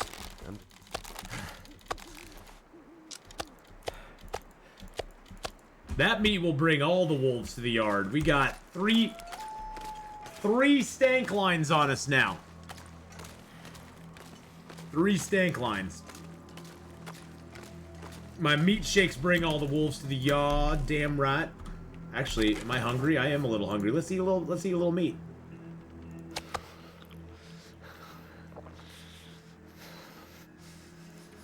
Sort it by weight so we can eat the small ones. Oh, I don't have many small ones. Okay. They're all big honks.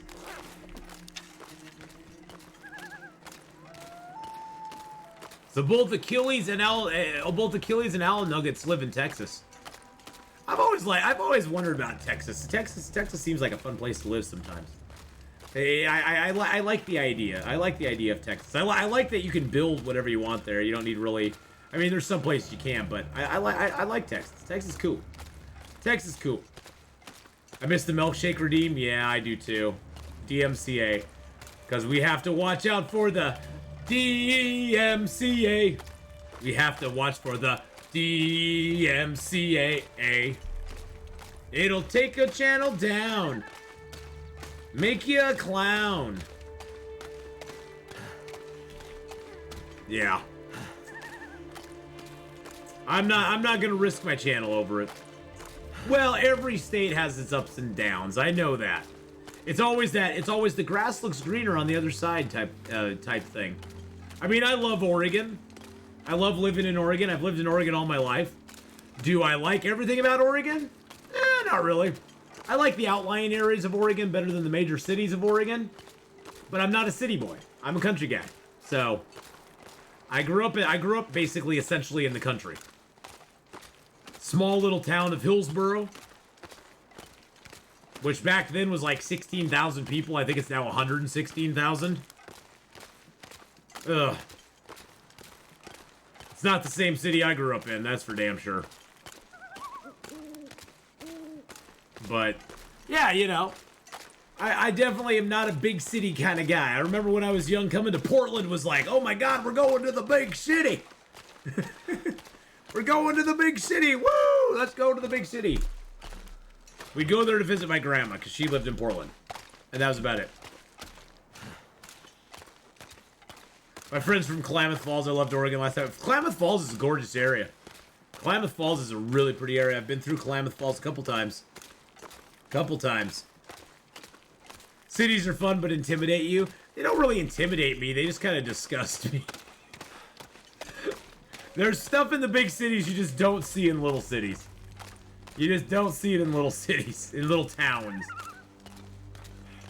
It's definitely a culture shock going into a big city from little cities. They just kind of, they don't really intimidate me. I just kind of like, I'm like, ew. I'm just kind of like, ew. My head feel thick. Ew. I like that little town's kind of shut down, you know, that it's like people always say, oh, the town shuts down at 10 o'clock. I kind of like that. It's like everybody kind of goes and does their own thing, you know? You don't have a big nightlife or anything.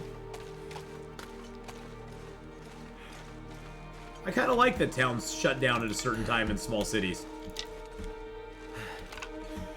I do love going to the beach, though. The beach is fun. Going down to, like, Lincoln City, Seaside, Astoria. Camping on the coast is always fun.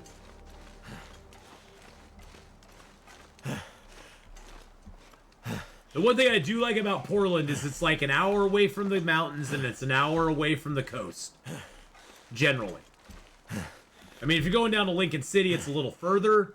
But generally, it's like an hour each way, and you can get either to the coast, or you can get to the, the ocean, or the coast, or the mountains, which is really nice. I do not see hide. I see hide nor hair of the moose.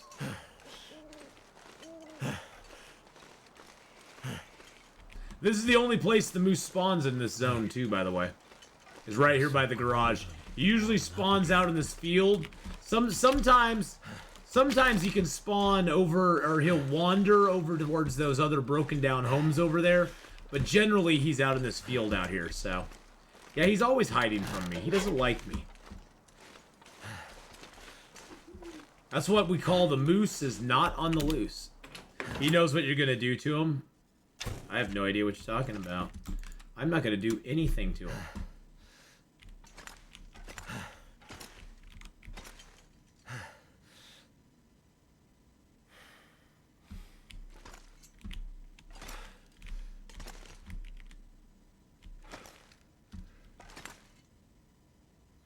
Trying to find the... There's my drawer, okay.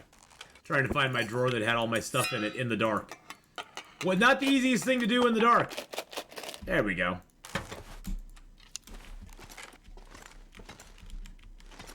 There's my bed.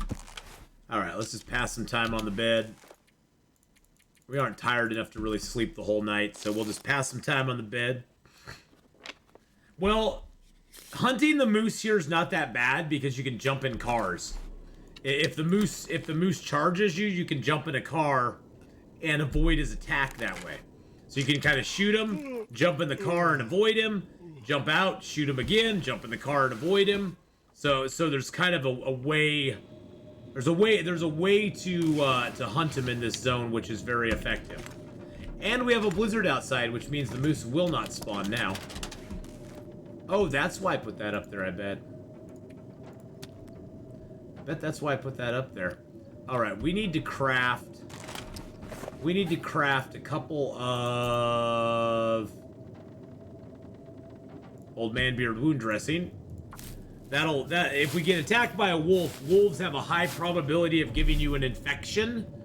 And we don't want to get infected. So we got 2 of those now. Wolves generally will not attack and bite you more than once. Or they'll not give you more than 2 infections and 2 bleeding wounds. Oh. It's actually nice outside. It sounded so blowy on the inside.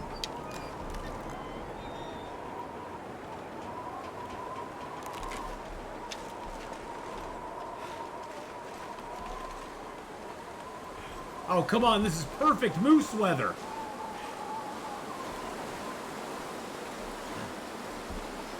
perfect moose weather right now.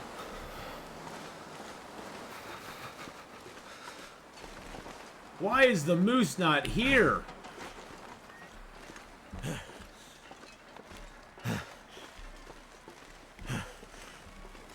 Yeah, I don't think we're gonna get the moose. I think we're gonna head up to the cave that goes between Pleasant Valley and Coastal Highway.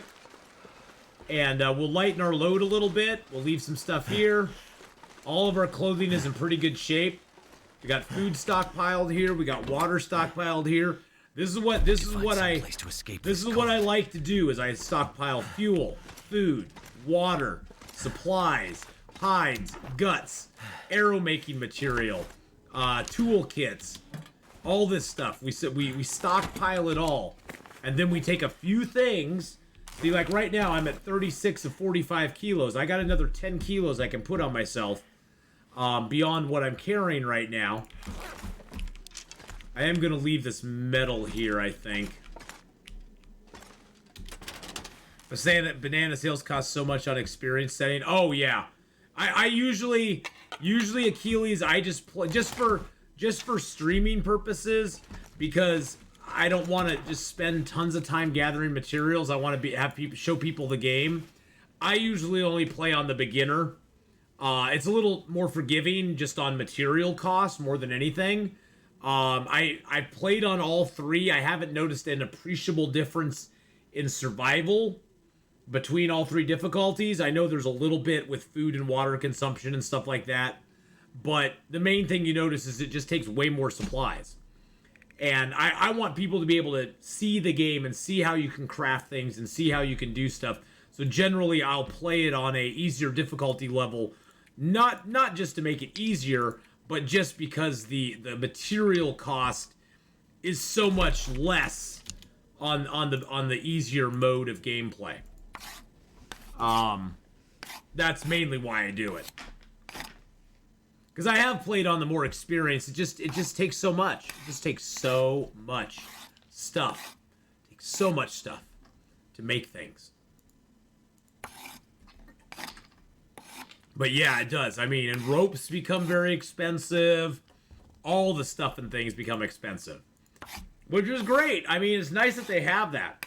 It's nice that they have those harder difficulty levels for you to enjoy. I'm actually going to take just like half my arrowheads. I'm going to leave some here. I'm just going to take like 6. Take like half the feathers with us too. Because I really just don't want to carry a ton of them.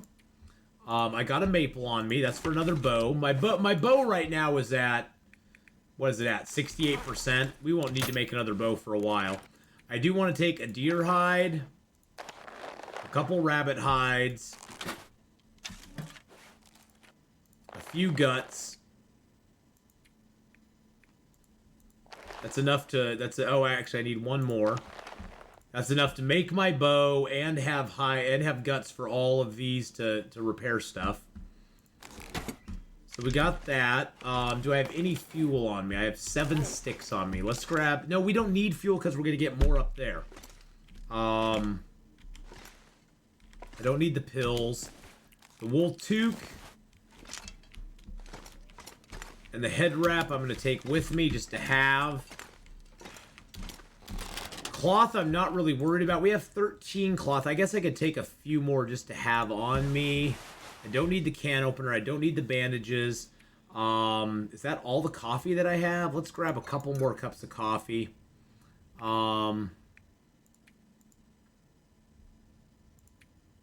We have 3 of those. If I need to use more than 3, I'm in big trouble anyway. I'm going to leave the others behind. We got plenty of leather and cloth. We got the cans and gunpowder in here. We're just going to leave those for right now. I'm going to take my fishing hooks just because that way I can fish if I want to, and it's like low level. I do need to grab some water. I got a few cattails that I can eat. Got a couple boxes of crackers too. That's good stuff. This is the part that you just have to kind of watch. You just kind of maintain your... I'm going to take 3. I'll have 3 accelerants on me. I don't need 3 accelerants. What am I thinking? I don't need 3 accelerants on me. I got plenty of matches. All right, I think we're good. There's my basic gear. Weighs out just under 40 kilos. That doesn't include water. It includes very little fuel. We'll grab a couple things of water. That'll put us a little bit over. That'll put us at 41. I don't really need the pry bar because I already have a pry bar, but we'll just leave that here. Same thing with the bedroll. I'm gonna grab one piece of coal just to have it, and I think I'll take the I think I'll take the black bear hide too. There we go. Muhammad, hello, hello. How are you doing? Welcome to the stream, my friend. Good to see you. Welcome on in. We'll drop a few sticks here. So I'll pick up more sticks, no problem. Now, here's my prediction. Since we're ready to leave, this is when the moose is most likely to spawn. This is when the moose is most likely to spawn. So is that Muhammad and oxygen not included? I'm just guessing from Ani. We're gonna grab a couple pieces of meat. We'll grab one and eat it real quick. We'll get full up on meat. No power in the verse can stop me. Hey, thank you for the follow there. Don't want the small piece. We want big pieces. There we go. I'm Turkish. I have very little in English. I translate from Google Translate. Well, that's totally fine. Welcome, welcome, welcome. I know this game is very, very popular in Turkey. To the point where they made Erzurum, I think I'm saying that wrong, but Erzurum, which I did play. I did play it. It was a very nice homage to Long Dark, I thought. I tried it out. It was okay. It wasn't bad. But welcome to the stream, Muhammad. I'm glad to have you here. We have viewers from all over the world, so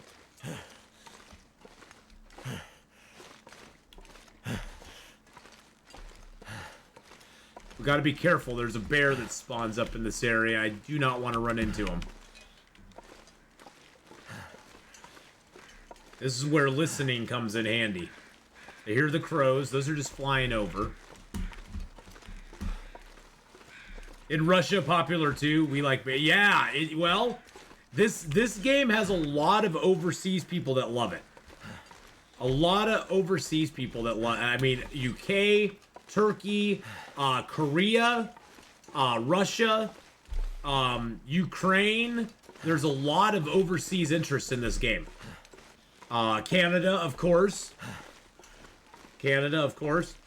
But on the weekends, I do start streaming earlier than usual. So if you are in Europe, Turkey, any of those countries that are like 9 hours ahead of me, on the weekends, I start at 9 a.m. Pacific Standard Time, which makes it about 6 p.m. Over in the other parts of the world that are more easterly than I am. So feel free to come by Saturday morning, Sunday morning. We'll be playing Long Dark, having a lot of fun. Saturday we'll be playing on this character. Sunday we'll be playing on a special Streamloots character that you guys will be trying to kill. And usually pretty successful at it too. I'm not sure I can carry much more. There's some bear meat here. You've watched quite a few Japanese streamers. English is very difficult. Well, Turkish would be difficult for me. So, I've heard English, though, is a very difficult language.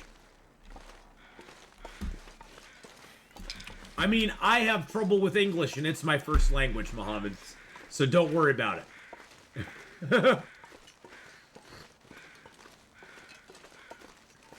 Well, Nocturnal Druid, I just like having English in chat. That way, nobody's feeling excluded, and also I know what's being said in chat.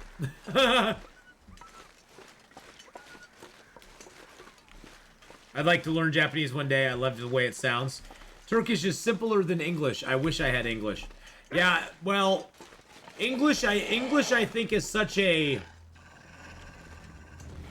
a melting pot of other languages is one of the reasons that it makes it difficult to learn. Because English has smatterings of German. English has a little bit of German, a little bit of French, a little bit of all these other languages melted into it, given their own inflection and put to their own uses, where things in American English mean completely different than the original language it was derived from.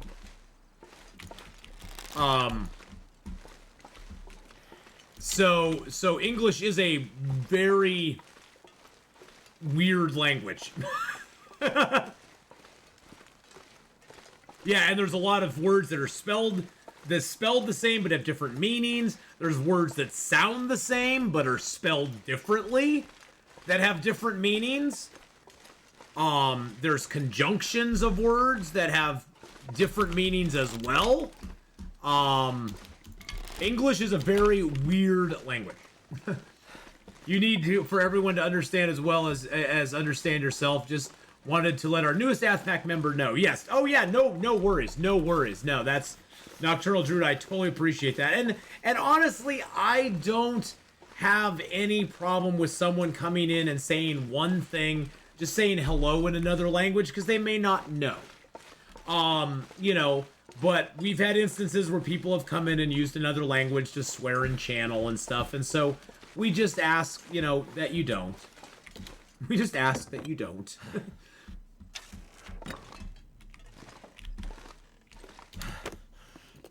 Just to be fair on everybody and my moderators, so they don't have to be scrambling. They don't have to be scrambling for translators trying to figure out what the heck was just said in channel. What was just said in channel? Well, and I do try to keep my channel PG-13. It's a conscious choice I've made on my channel. I choose not to swear on my channel. Doesn't mean I don't swear in real life. I swear like a freaking sailor in real life sometimes. Although I have found that since I don't swear as much on stream, I don't swear as much in my real life. Which, actually, I like. So, quote of a PG-13 channel, so it's Hyperman's fault. Yeah, it's always Hyperman's fault. If it's not Hyperman's fault, it's Hadrian's fault. It's Hadrian's fault if it's not Hyperman's fault. And if it's neither their faults, it is BK's fault. And if it's neither their faults, it's Mark Wars' fault. Mark Wars is like, wait, how'd I get drug into this?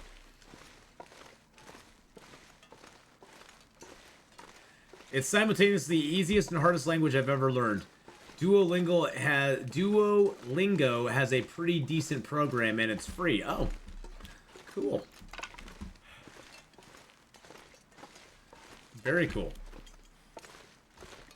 It's always BK's fault? Yeah, we always blame it on BK.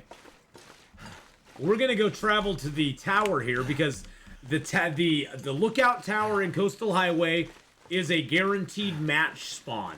The matches are always in Interloper. The matches are always on the bench in the tower. I'm going to bed. Good games, good broadcast. I'll stop by again at midnight right now. Mohammed Ani, have a great rest of your night. Thank you for coming by. Thank you for the follow. We hope to see you again, my friend. We really do. We really do. So I hope you can join us again one day and have a great night, my friend. Get some good rest. Get some good rest. I just got a new mattress the other day, and I'm very happy with it. It's like a little pillow top beauty. Oh, it's so comfy. I like a firm mattress. People always think, oh, it's a firm mattress. It's going to be hard as a board. No, I like a mattress that is comfortable, yet is firm. My back needs it. I have not slept as good as I have slept in the last couple nights in probably the last couple years. The mattress is firm. It's supportive. It's like a good pair of underwear. You know, it's firm. It supports you. It lifts you in the right spots. You know, I know that's too much information, right? But you know, it's a good mattress. It's a good mattress. I really like it. So, and I got it off Amazon. So,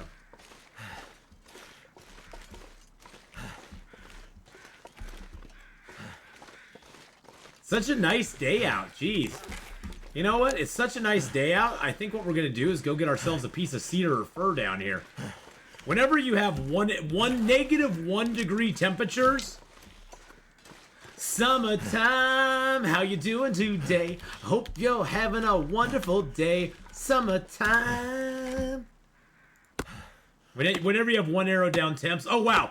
The temperature's actually going up. It's actually going up. Holy shnikes. We actually have positive temperatures. Yeah, that is a those massive limbs like that, mole rat, you have to have a hatchet for. Most cedar limbs only give you 3 cedar. The massive cedars and fir can give you 5, but you have to have a hatchet for it.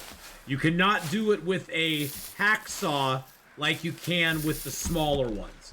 The smaller ones you can hacksaw, but you can't do that. You can't do that to the massive ones.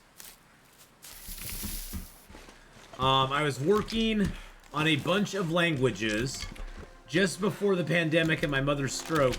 I had to back off, but I've been trying to get back to some of them. Just some days are too rough for my brain. Yeah, dude, when you got stuff like that going on, Nocturnal Druid, it's hard to focus. You gotta be I can't speak from experience, but I would imagine when you're learning a language, you gotta focus. You gotta be in the right mindset. You gotta be focusing on it. You gotta be there in the moment. You can't have your attention wow, my whole desk just shook. You can't have your attention like scattered. And I can imagine with all that stuff going on, man. I think my timing was bad. We were talking about undergarments. Oh, we were talking about my bed, my new bed. It's firm, but it's comfortable. You know, it's not like a board. It's firm and supportive, just like you want your underwear to be. You want your underwear to be firm, support you in all the right spots. You know, lift you where you need it, and that sort of stuff. All right, so the matches are always right here by the note. Those are guaranteed box of matches. So if you're ever in Coastal and you need matches, that's where you get them. And we got a rope up here too. That's always nice. Sometimes there's something under that couch, but I can't. Oh, there's a hacksaw underneath it. There's a hacksaw. Another hacksaw. Yay. I can't really use that. Let's drop some of this wood here. We'll leave ourselves a little bit of fuel here.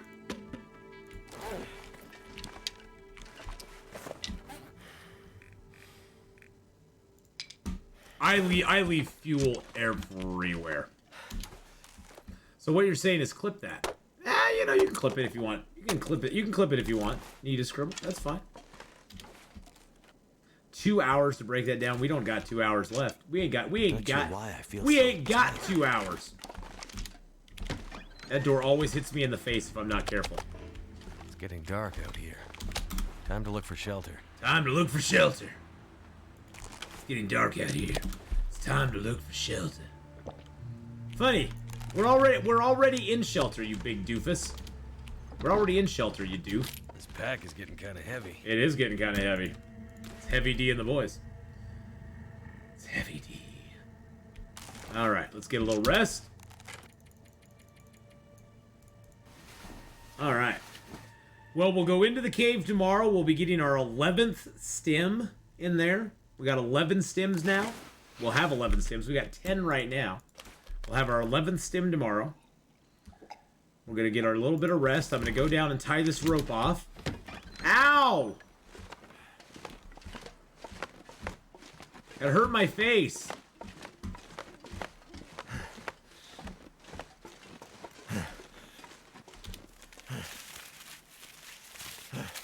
Now, usually there's not much down this little stretch here. I mean, we could go down there, I guess, if we wanted to. Yeah, let's go down there. I don't usually go down this little area.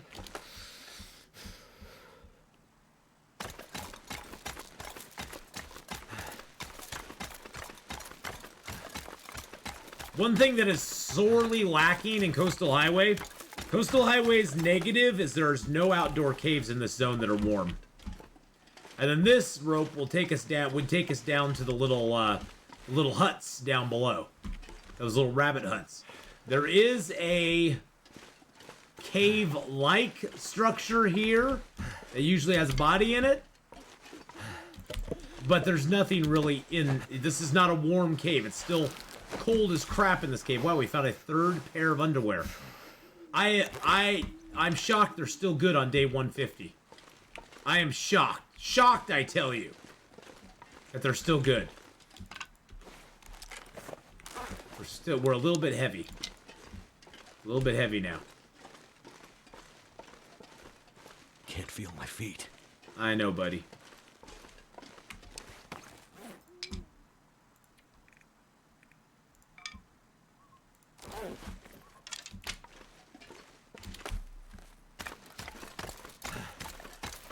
So that's all that's down there. There's not much. I usually don't even hang the rope and go down. It gives you an easier access up from the rabbit huts. It gives you easier access to get back up. You can climb right up. You can climb right up a 2-rope climb to get up into the tower here. So that's always nice. I guess that's a benefit of hanging the rope there. Oh, I got tinder plugs on me too. Thank you. Thank you, J-Car. How you doing today, J-Car? And Goonies, how are you, my friend? How are you? Yeah, I forgot about the tinder plugs. There we go. Get rid of those. All right, let's sleep her off for the rest of the night into the day. We'll just set it to 12 hours. It'll just zip. Hey, have a great one, Achilles. Gotta start getting the kids ready for bed. I get you there, my friend. I get you there. So you can break this chair down. Chairs are nice. You get cloth. You get reclaimed wood. You get a whole bunch of good stuff out of them.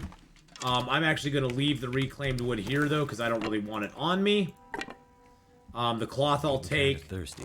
The tinder plugs I'll leave in here as well. There we go. Survivor Pickle! Hey, buddy. How you doing? Jarrell, you're back. Hello. And boys and girls, Jarrell's back. If you've not gone, if you like Escape the Pacific, I highly encourage you to go over and follow Jarrell here on Twitch. Also, go follow his YouTube channel. Give him a sub over on YouTube. It costs you nothing to subscribe on YouTube. Go give him a sub. Go watch a couple of his videos. He's got some Escape the Pacific videos up there. He's got videos of this game, Mr. Prepper, up there, which I'm going to go check out myself later tonight. Go give him some love. I played Green Hell for the first time. Super clunky UI to get used to. Oh, yeah. I hate the backpack. The backpack killed that game for me.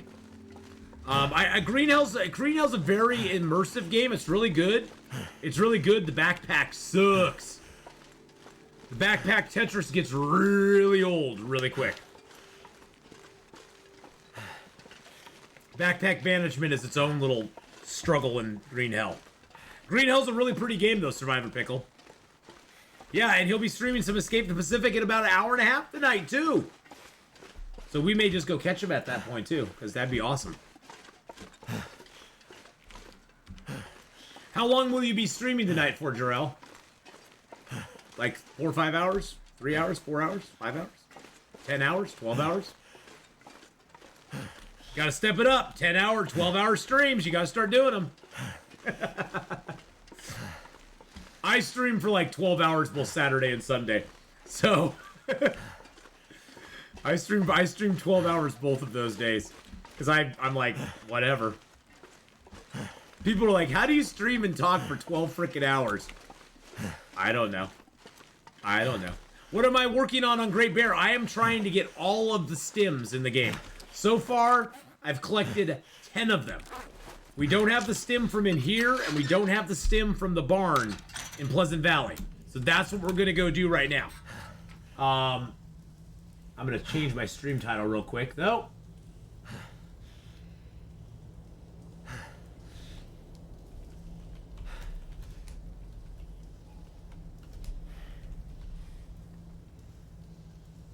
There we go. Oh, by the way, Jarrell, that's one thing about this game. Is that if you look at the map currently has 1, 2, 3, 4, 5, 6, 7, 8, 9, 10, 11, 12 major zones and 3 what we call connector zones, Winding River, the Ravine, and Crumbling Highway. The game currently has over 50 square kilometers, more square kilometers than Skyrim that you can explore. There is no fast travel in this game. None. You are walking everywhere. So this game has tons of exploring to do. Tons of places to go. Some of the zones are massive. Oh, plus Keeper's Pass. Yes, I forgot about that. That's not on the map. So that's 4 connector zones. 5 if you count Keeper's Pass north and south. And it is a massive transition zone, yeah. I totally forgot about Keeper's Pass. I've been trying to forget about Blackrock, personally, but that's just me. So yeah, this game, it's massive. And they're not done. They're not done. You look at this map, look at all this space. They have another zone guaranteed coming out because of the next episode of the story mode. Then they have all these blank areas around the map that they could add stuff onto as well. My feeling is we're going to get a new zone this year. We're going to get a new zone this year. And then story mode for Chapter 5 will probably drop in 2022, would be my... No, 2023. Would be my guess. That's my guess. It's probably not right or wrong, but... well, it's either right or wrong. Probably not right, but that's my guess. Handy.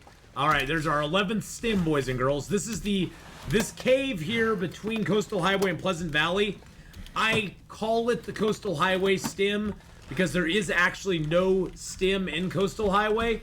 It'll either spawn here, it'll spawn up towards the entrance there, or no, it won't spawn at the entrance. It'll either spawn there or it'll spawn further on in the cave, but it's always in this cave in one place or another. Yeah, you can live in Keeper's Pass if you wanted to. But yeah, the game is massive. I think that's the thing I like about it. And they're even talking about after they finished with story mode. And right now, if you buy the game, everything that comes with the game is free. All the updates, the story modes, everything like that, you're going to get for free. Yes, I'm going to PV. Yes, I'm going to move on to Pleasant Valley now. So everything you get, everything that's out for the game right now, plus you get Chapter 5 and anything added up until the point of Chapter 5 coming out. Free matches! Woo! We got more matches, baby. So, it's a really good value. Really good value. And the game goes on sale pretty regularly. I mean, I personally think it's worth full price. Yes, I am. I personally think the game's worth full price. I paid 20 bucks for it back in early access, and I've gotten my $20 worth plus some. They are talking about, once the game is completely finished, adding, buyable DLCs to the game, which I would totally be for. Yeah,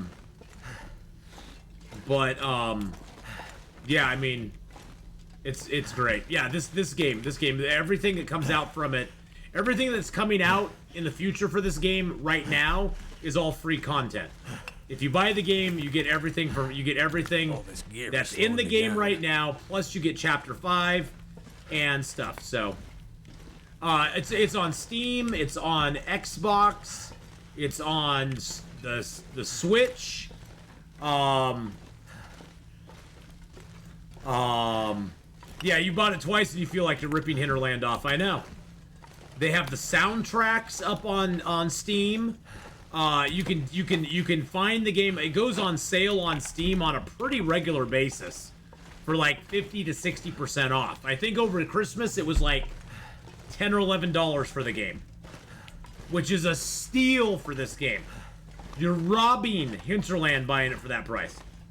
I think right now the game, I think they upped with all the new content, they upped the price of the game. It was, for the longest time, I think the game was like $24.99 or $27.99 or $29.99, and they upped it to $34.99 with the release of Chapter 4 because they hadn't had a price increase on the game forever.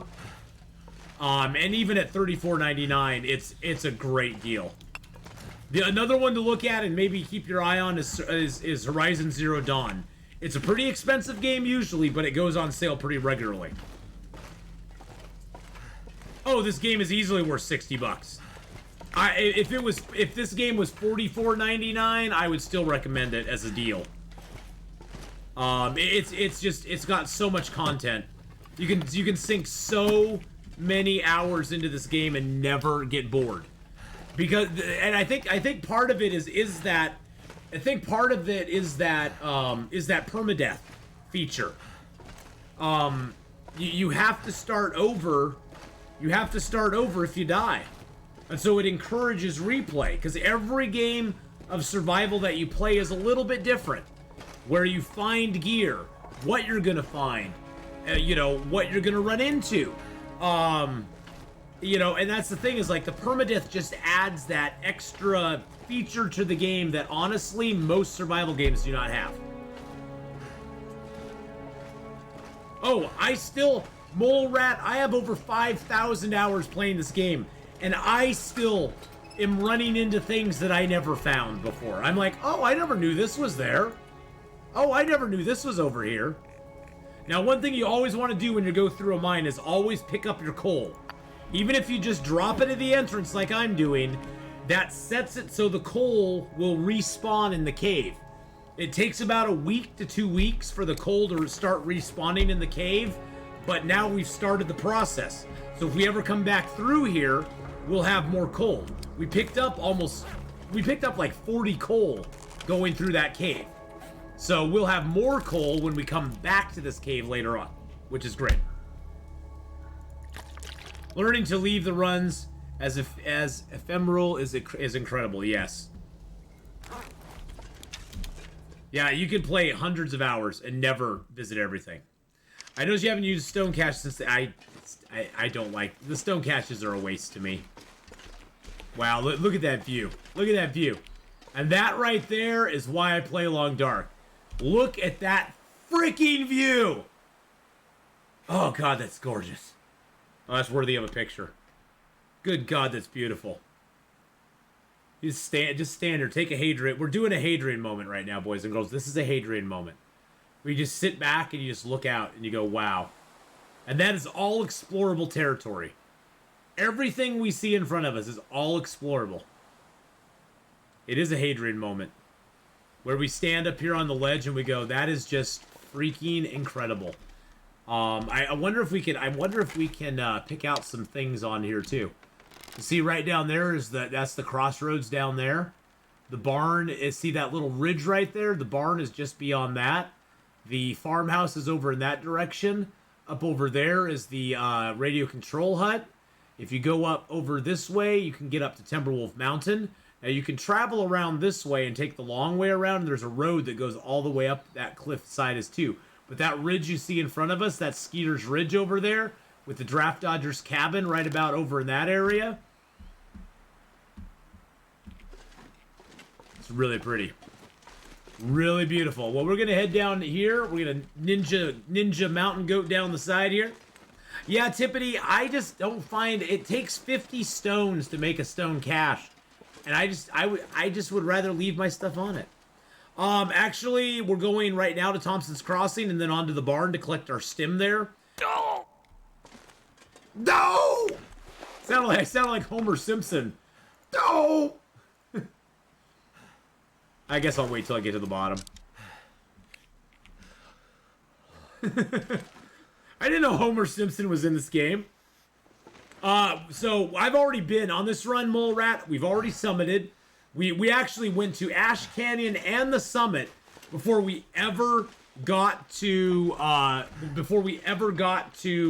place that had a bedroll. Outer Worlds was interesting.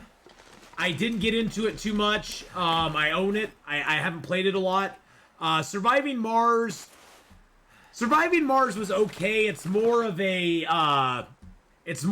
sim style game, which I'm not real big into. It's just personal taste. It's not that it's bad. Medieval Dynasty, huge 2 thumbs up. I love it. I'll actually be playing Medieval Dynasty tomorrow night. I'm on year 5. I believe it's spring. I think I'm at the end of winter year 4, spring of year 5 right now. So I'll have to go pay my taxes, damn it. But Medieval Dynasty, I played it during the alpha. And I love it. I love Medieval Dynasty. It's really fun. It's a real fun game.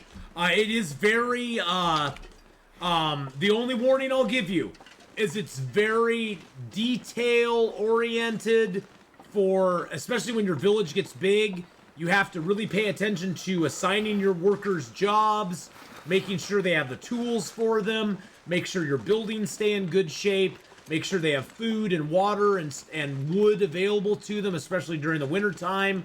You have a lot of quests to do. There's a lot of micromanaging that goes on in the game, which I personally find exciting. I love doing it. You have to plant your crops. There's certain crops that only plant in the spring, the summer, the winter, or the fall. So you have to keep track of that and like plant those crops in rotation to get the stuff that you need. You have to make sure that your animals stay fed, and all that sort of stuff. So there's a lot of micromanaging that goes on in that game, which I personally like, but I know it's not for everybody. So I'd say take a look at it, maybe watch a couple videos on it. It's a very pretty game. It's a cool game. I really enjoy it a lot. So you know, it's not for everybody. You know, like with most games, it's not for everybody, but it's pretty cool. I really enjoy it. I really enjoy a Medieval Dynasty a lot. So, what am I wearing that eats half my sprint bar? No. Half my sprint bar is just the stuff. Is just the animal skin clothing. Things. On Interloper, just wearing animal skin clothing, a full set of animal skin, takes away half your sprint bar. Which is why wearing the body armor, the Kevlar jacket is useless. Because then you have no sprint bar. You can't sprint ever. That's the one drawback on Interloper. Virgos love paying attention to detail. Well, there you go. You'd be perfect for it. Perfect for it. I'm a Taurus, so I'm just anal retentive. Honestly, it's too heavy for me. Oh, we got a car battery. Walk with this much gear. Oh, shusha doodles, you're fine.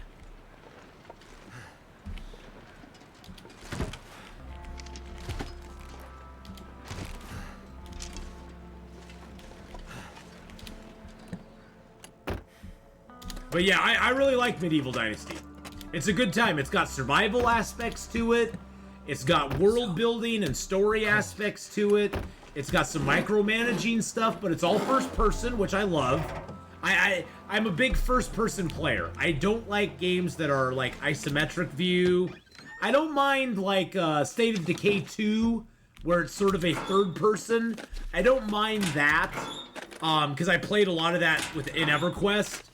But I really like first-person perspective overall. Nope, nothing in the microwave. I'll grab the Kitchen Wilderness book. Doesn't do us much good, but let's see what's in here. Let's get our lantern out.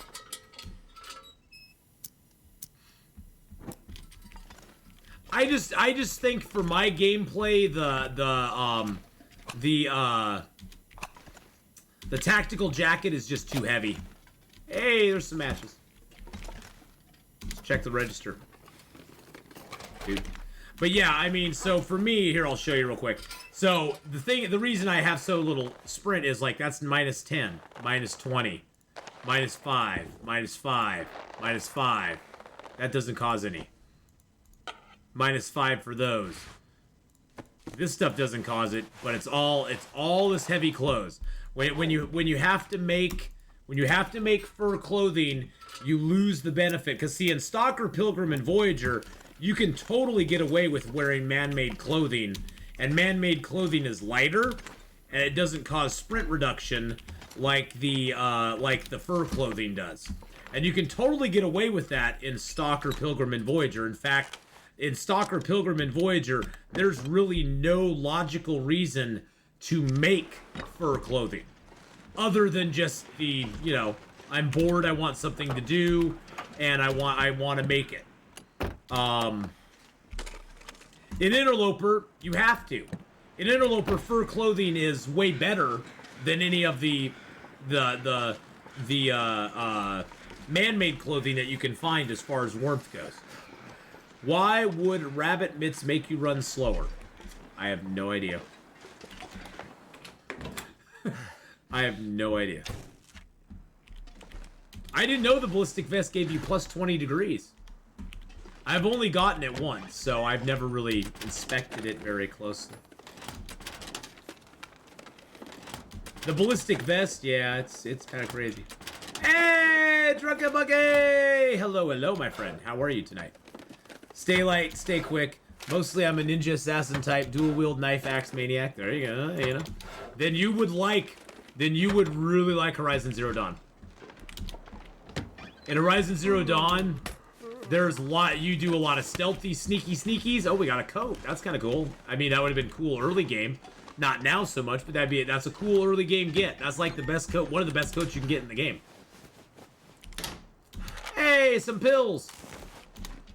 Free toilet water. Oh, we love our toilet water, boys and girls. Load for much longer. Oh, you always say that, Will, and then I make you carry just a little bit more, and you go, oh, okay, whatever.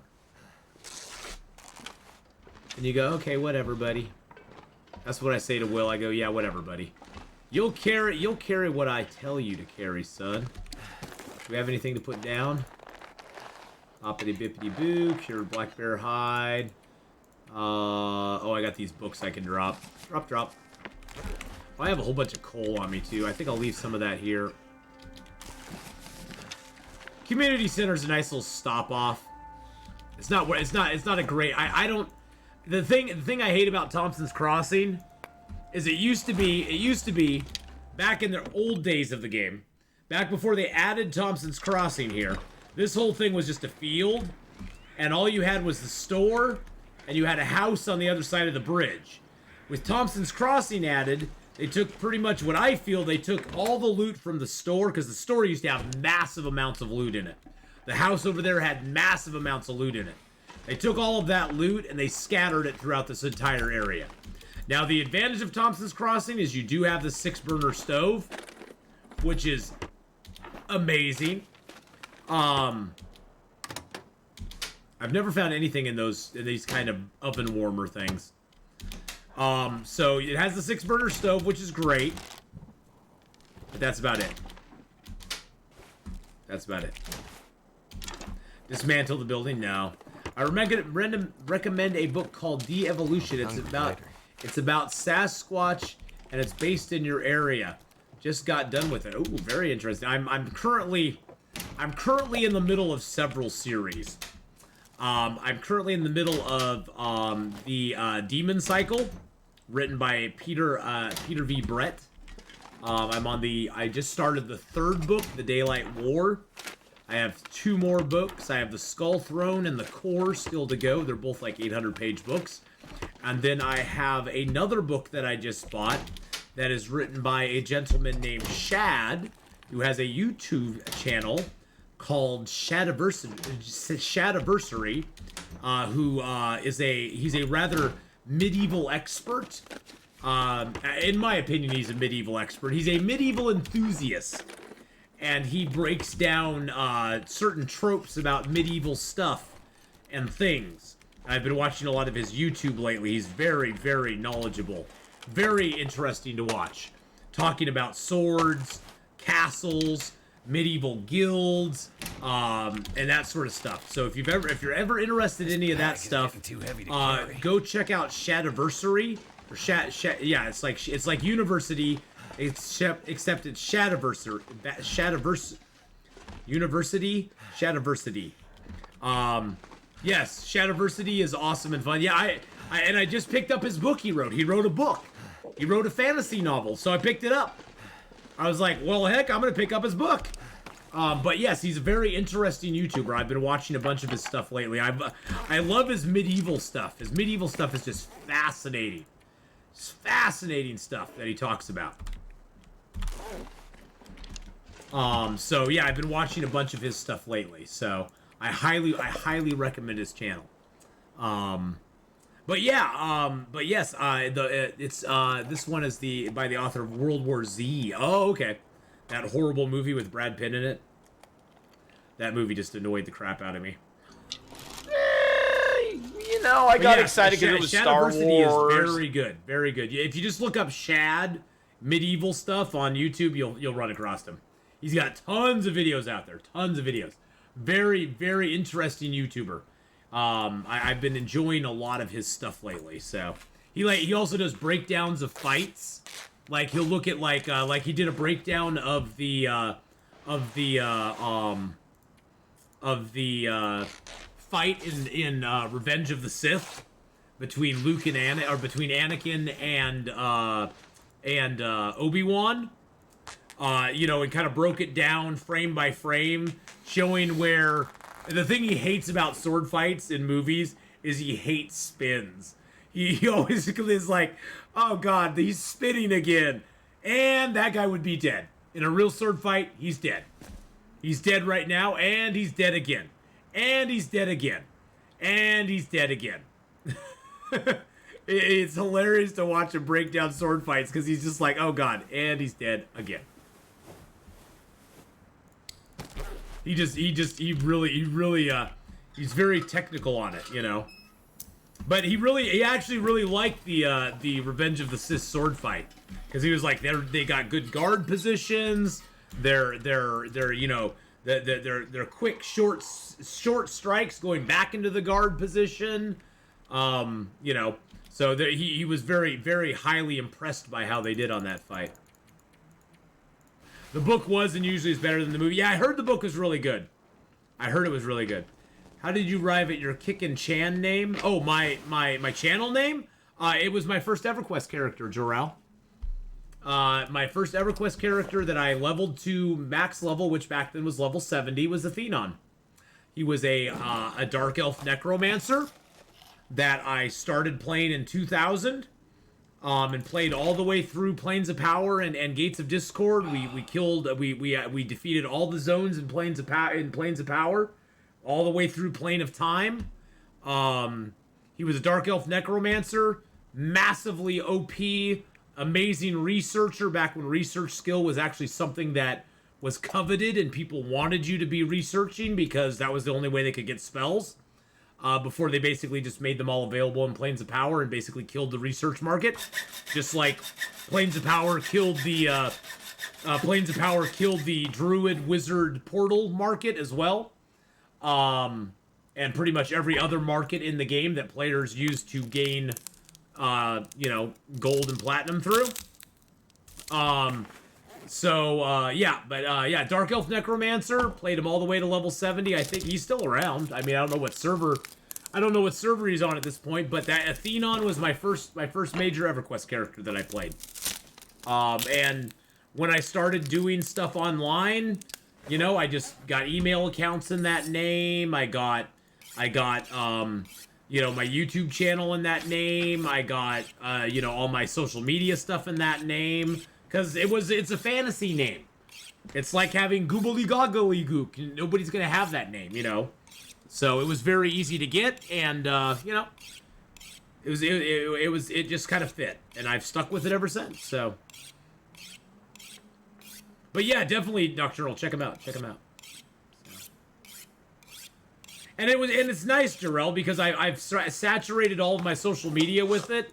And so it's already out there. It's not like somebody else can get an Atheenon account because I already have that over Instagram and Twitter and all of that, you know. So it was easy for me to get. It was easy for me to get, easy for me to keep, and yeah, it's worked out well. But yeah, man, I loved EverQuest. I actually my favorite, Lucklin was probably my favorite expansion. I know a lot of people didn't like it, but Lucklin was probably my favorite expansion because I was in a really good guild back then, an enjoyable guild to be in, and we were starting to raid the Plane of Air. We were starting to do a few raids, the Sissar Temple. We were doing the raids in there. We were starting to get more powerful, and then Plains of Power came out, and our guild split between pushing Plains of Power and not pushing Plains of Power, and it just ruined our guild. Plains of Power killed my guild. Everybody went high-level raiding at that point. Everybody wanted to move on to that. Nobody wanted to do any of the past content to get to it. And it just kind of turned to crap after that. Just kind of pissed me off. I kind of lost my interest in playing the game, to be honest. To be honest, I did. I lost my will to play. And then I switched to EverQuest 2. because I really liked the crafting in EverQuest 1. I mean, I loved Luckland. I loved going and soloing in the gray where there was no oxygen. And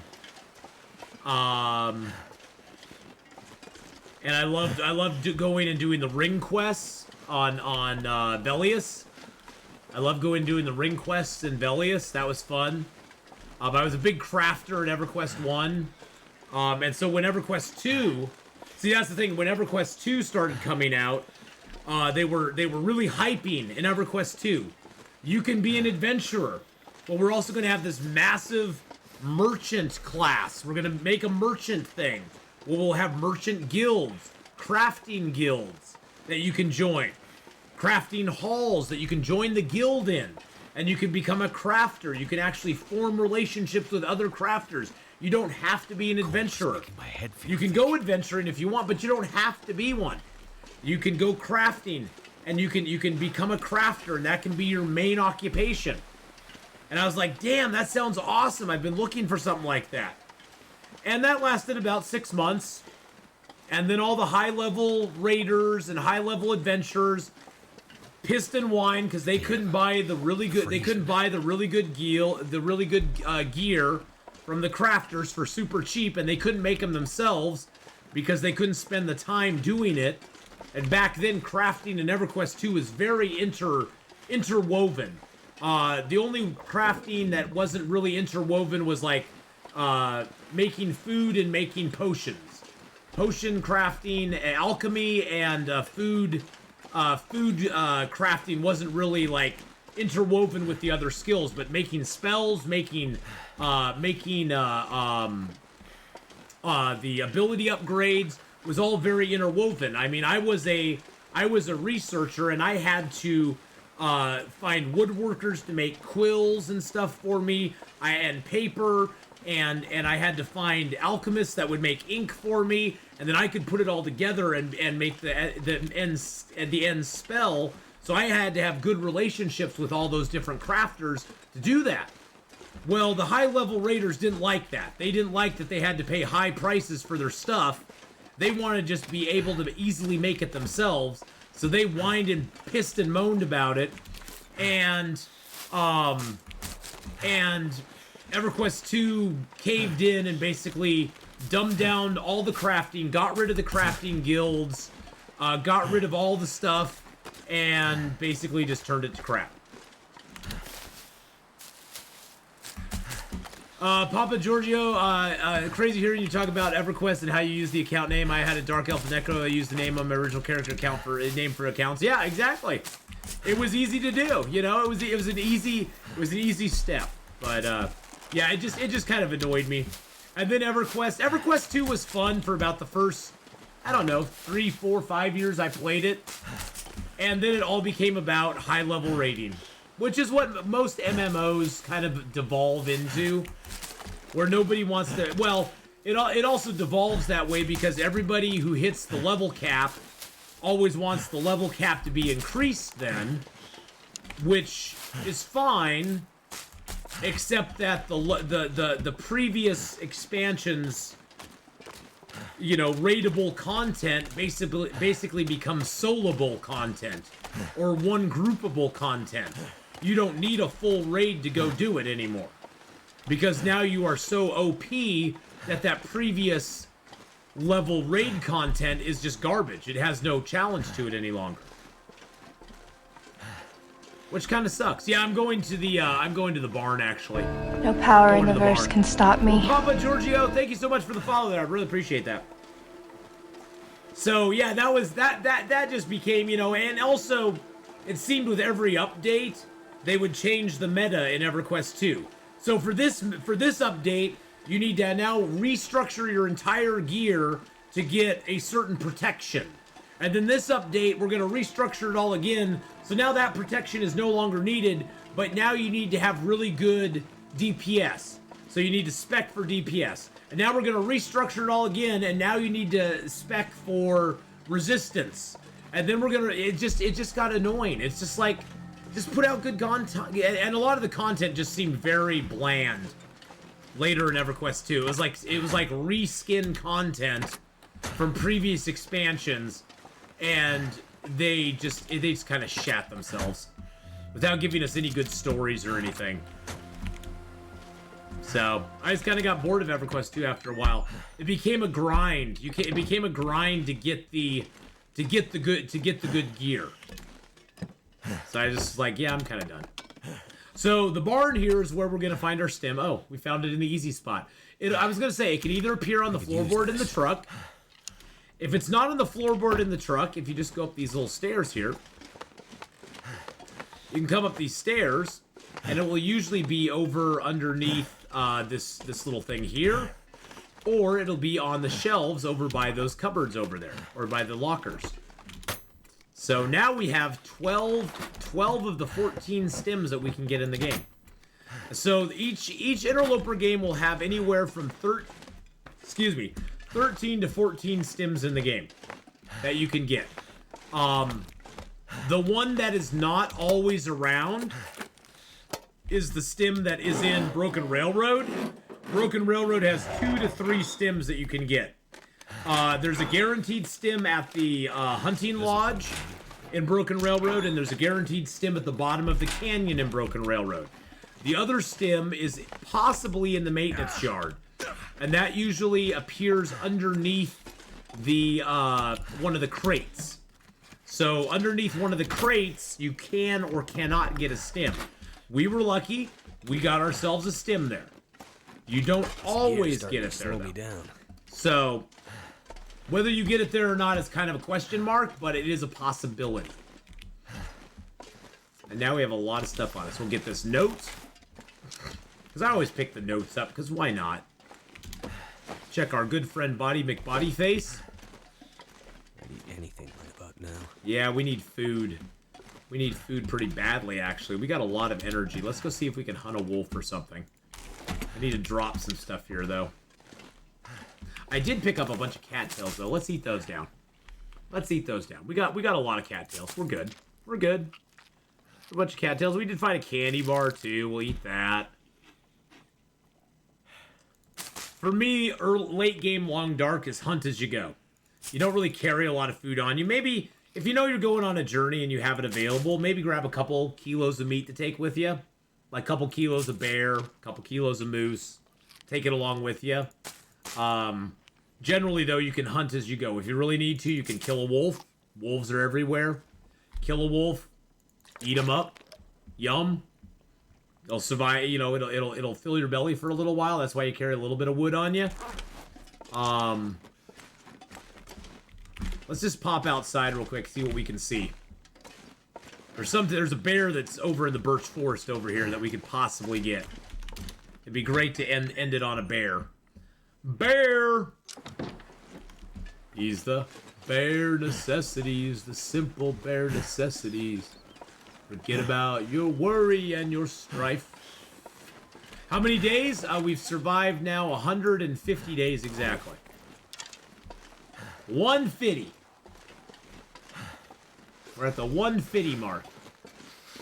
Usually he's out here somewhere. I don't see him right now. He's probably just lounging over in the birch forest going, "Hey, Atheenon, come hunt me, buddy. Come hunt me where you can barely see me." As you can see, that is the birch forest over there. The birch forest is so named because it's a forest of birch. Fish heads, roly-poly fish heads, fish heads, fish heads. Eat them up. Yum. Usually the bear's out here, but I don't see him. He's probably just meandering around in the birch forest, which sucks because it's hard to see him in the birch forest.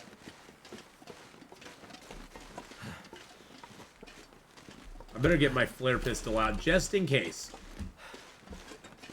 Just in case.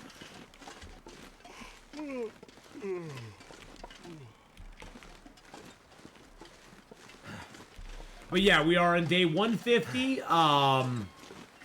We have all of our fur gear right now. We have all but 2 of the stems. That's our goal, is to get the stems.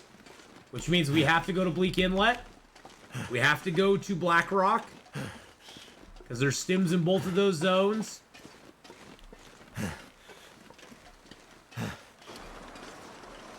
God, it's so hard to see the bear in here, too. So hard to see the bear in here. He could be right behind a tree in front of me. And oh, jeez. We'd never see his scary butt. That's why I have my flare gun out. Hey, Duke, how's it going, buddy? What's our weight? 54.65? Okay. We're almost overweight. Oh, he's over there.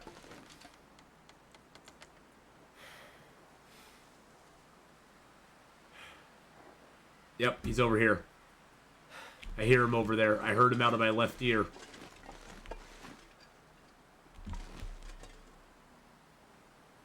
We got moose marks here, too. Yep, he's right there. Yep, he's right there.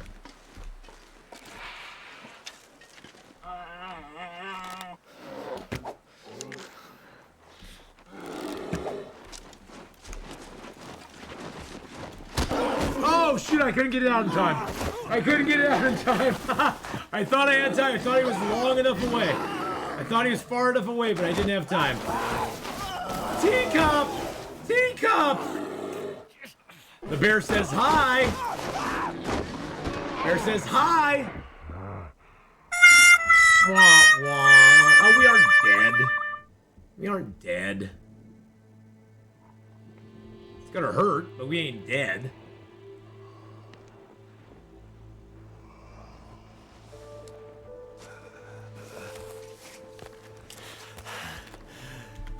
Need some first aid.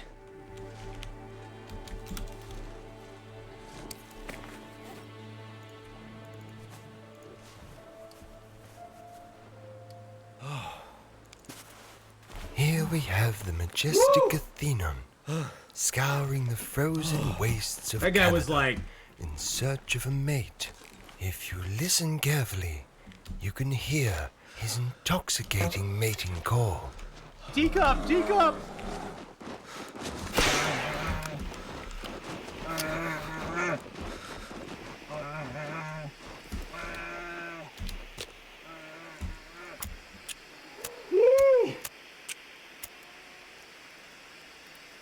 He's got 3 arrows stuck in him now.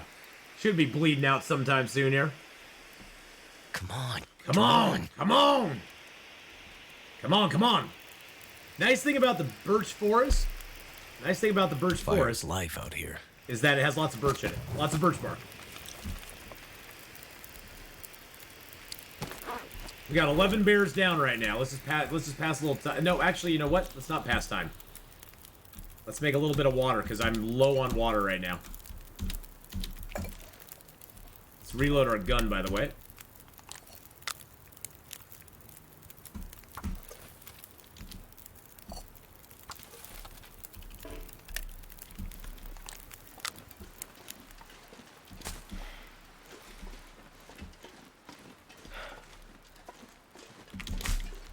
Grab some birch bark, a little more sticks, a little more birch bark.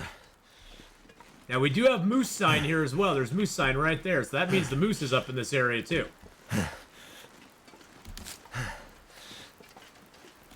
We'll make a few birch bark teas here. Let's check our kills. Oh, he's dead. Bear's already dead. He died off somewhere over there, probably. Prepare up our birch bark real quick. Actually, you know what? Nice bear. And he smells like Let's strawberries. drink the birch bark first. Then we'll prepare them up. So birch bark tea gives you back a restore condition for 2 hours. You get 6% health over a 2-hour period, which is really super nice. We'll make up, how many can we make? We can make 2 more. Perfect. Perfect. Yes, when you pull the trigger and you hear a click, that's bad news. Bad news.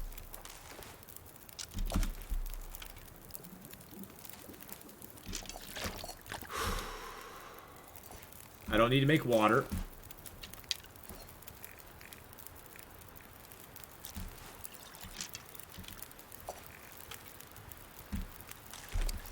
drink an herbal tea, because we'll want that tonight.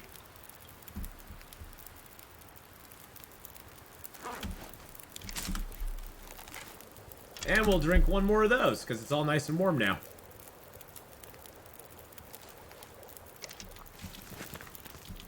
It's starting to weigh me down. Grab a torch. Yeah, it's starting to weigh us down a little bit, but that's okay. Bear ran off in this direction. Let's go follow his tracks. Can't really see him. It's really bright out here. But I want this torch so we can just light another fire near the bear. Ran off this way. Oh, there's his tracks. No, that's my tracks. Those be my tracks. Where's the bear's tracks? Well, hopefully we'll hear crows. There's a broken arrow. Let's go pick that up. This is where we first shot him. And our arrow broke on him.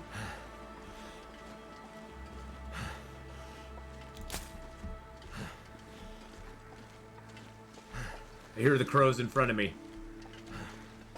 Oh, there he is, right up there. You see the crows circling? There's no crow. There's no bodies up there. That's where he is, right up there. Right up ahead of us. Crows are your best friend in this game. There's also crows off this way, but those crows are by the house that's over there. There's a house that sits to our right. There's nothing up ahead of us, though, except the bear. The bear's the only thing that can be ahead of us, unless there's a body. Yep, there he is right there. Yeah, let's go, Bear Man. Let's go, Bear Man. Bear did get my butt, yeah. He got me in the butt, I got him in the butt. You thought map knowledge was your best friend? Well, birds are your best friend, too. Birds can be your best friend, too, Mark Wars.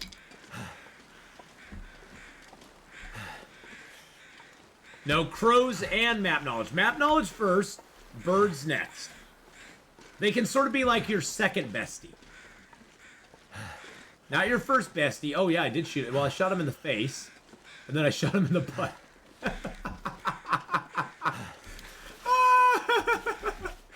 He's got an arrow in his face. And he's got an arrow sticking right in his butt. That's an arrow I do not want to retrieve. It's an arrow I would rather not have to retrieve. But we'll do it anyway. But crows that have map knowledge are the absolute best. Yes, they are. Jarrell, have a good one. You enjoyed watching. Oh, yeah, have a great one, Jarrell. We're going to actually be switching games here and playing a little bit of Icarus here in just a second. I had to take this bear down, though. I had to get the bear before we did anything else.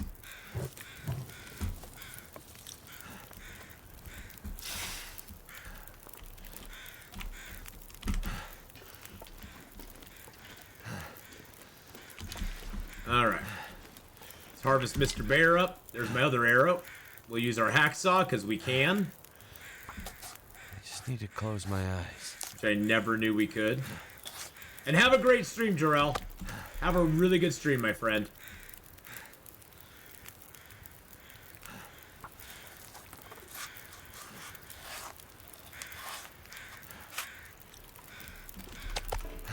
Well, I am going to sleep for an hour, let this meat cook, and then we're going to switch. The sleeping will give me a save point. You never got this decent weather? Well, it's me. The game knows it's me, Mark Wards. It's like, hey, I'm gonna give him decent weather. All right. Well, we will. The harvest will continue tomorrow, boys and girls. It will continue.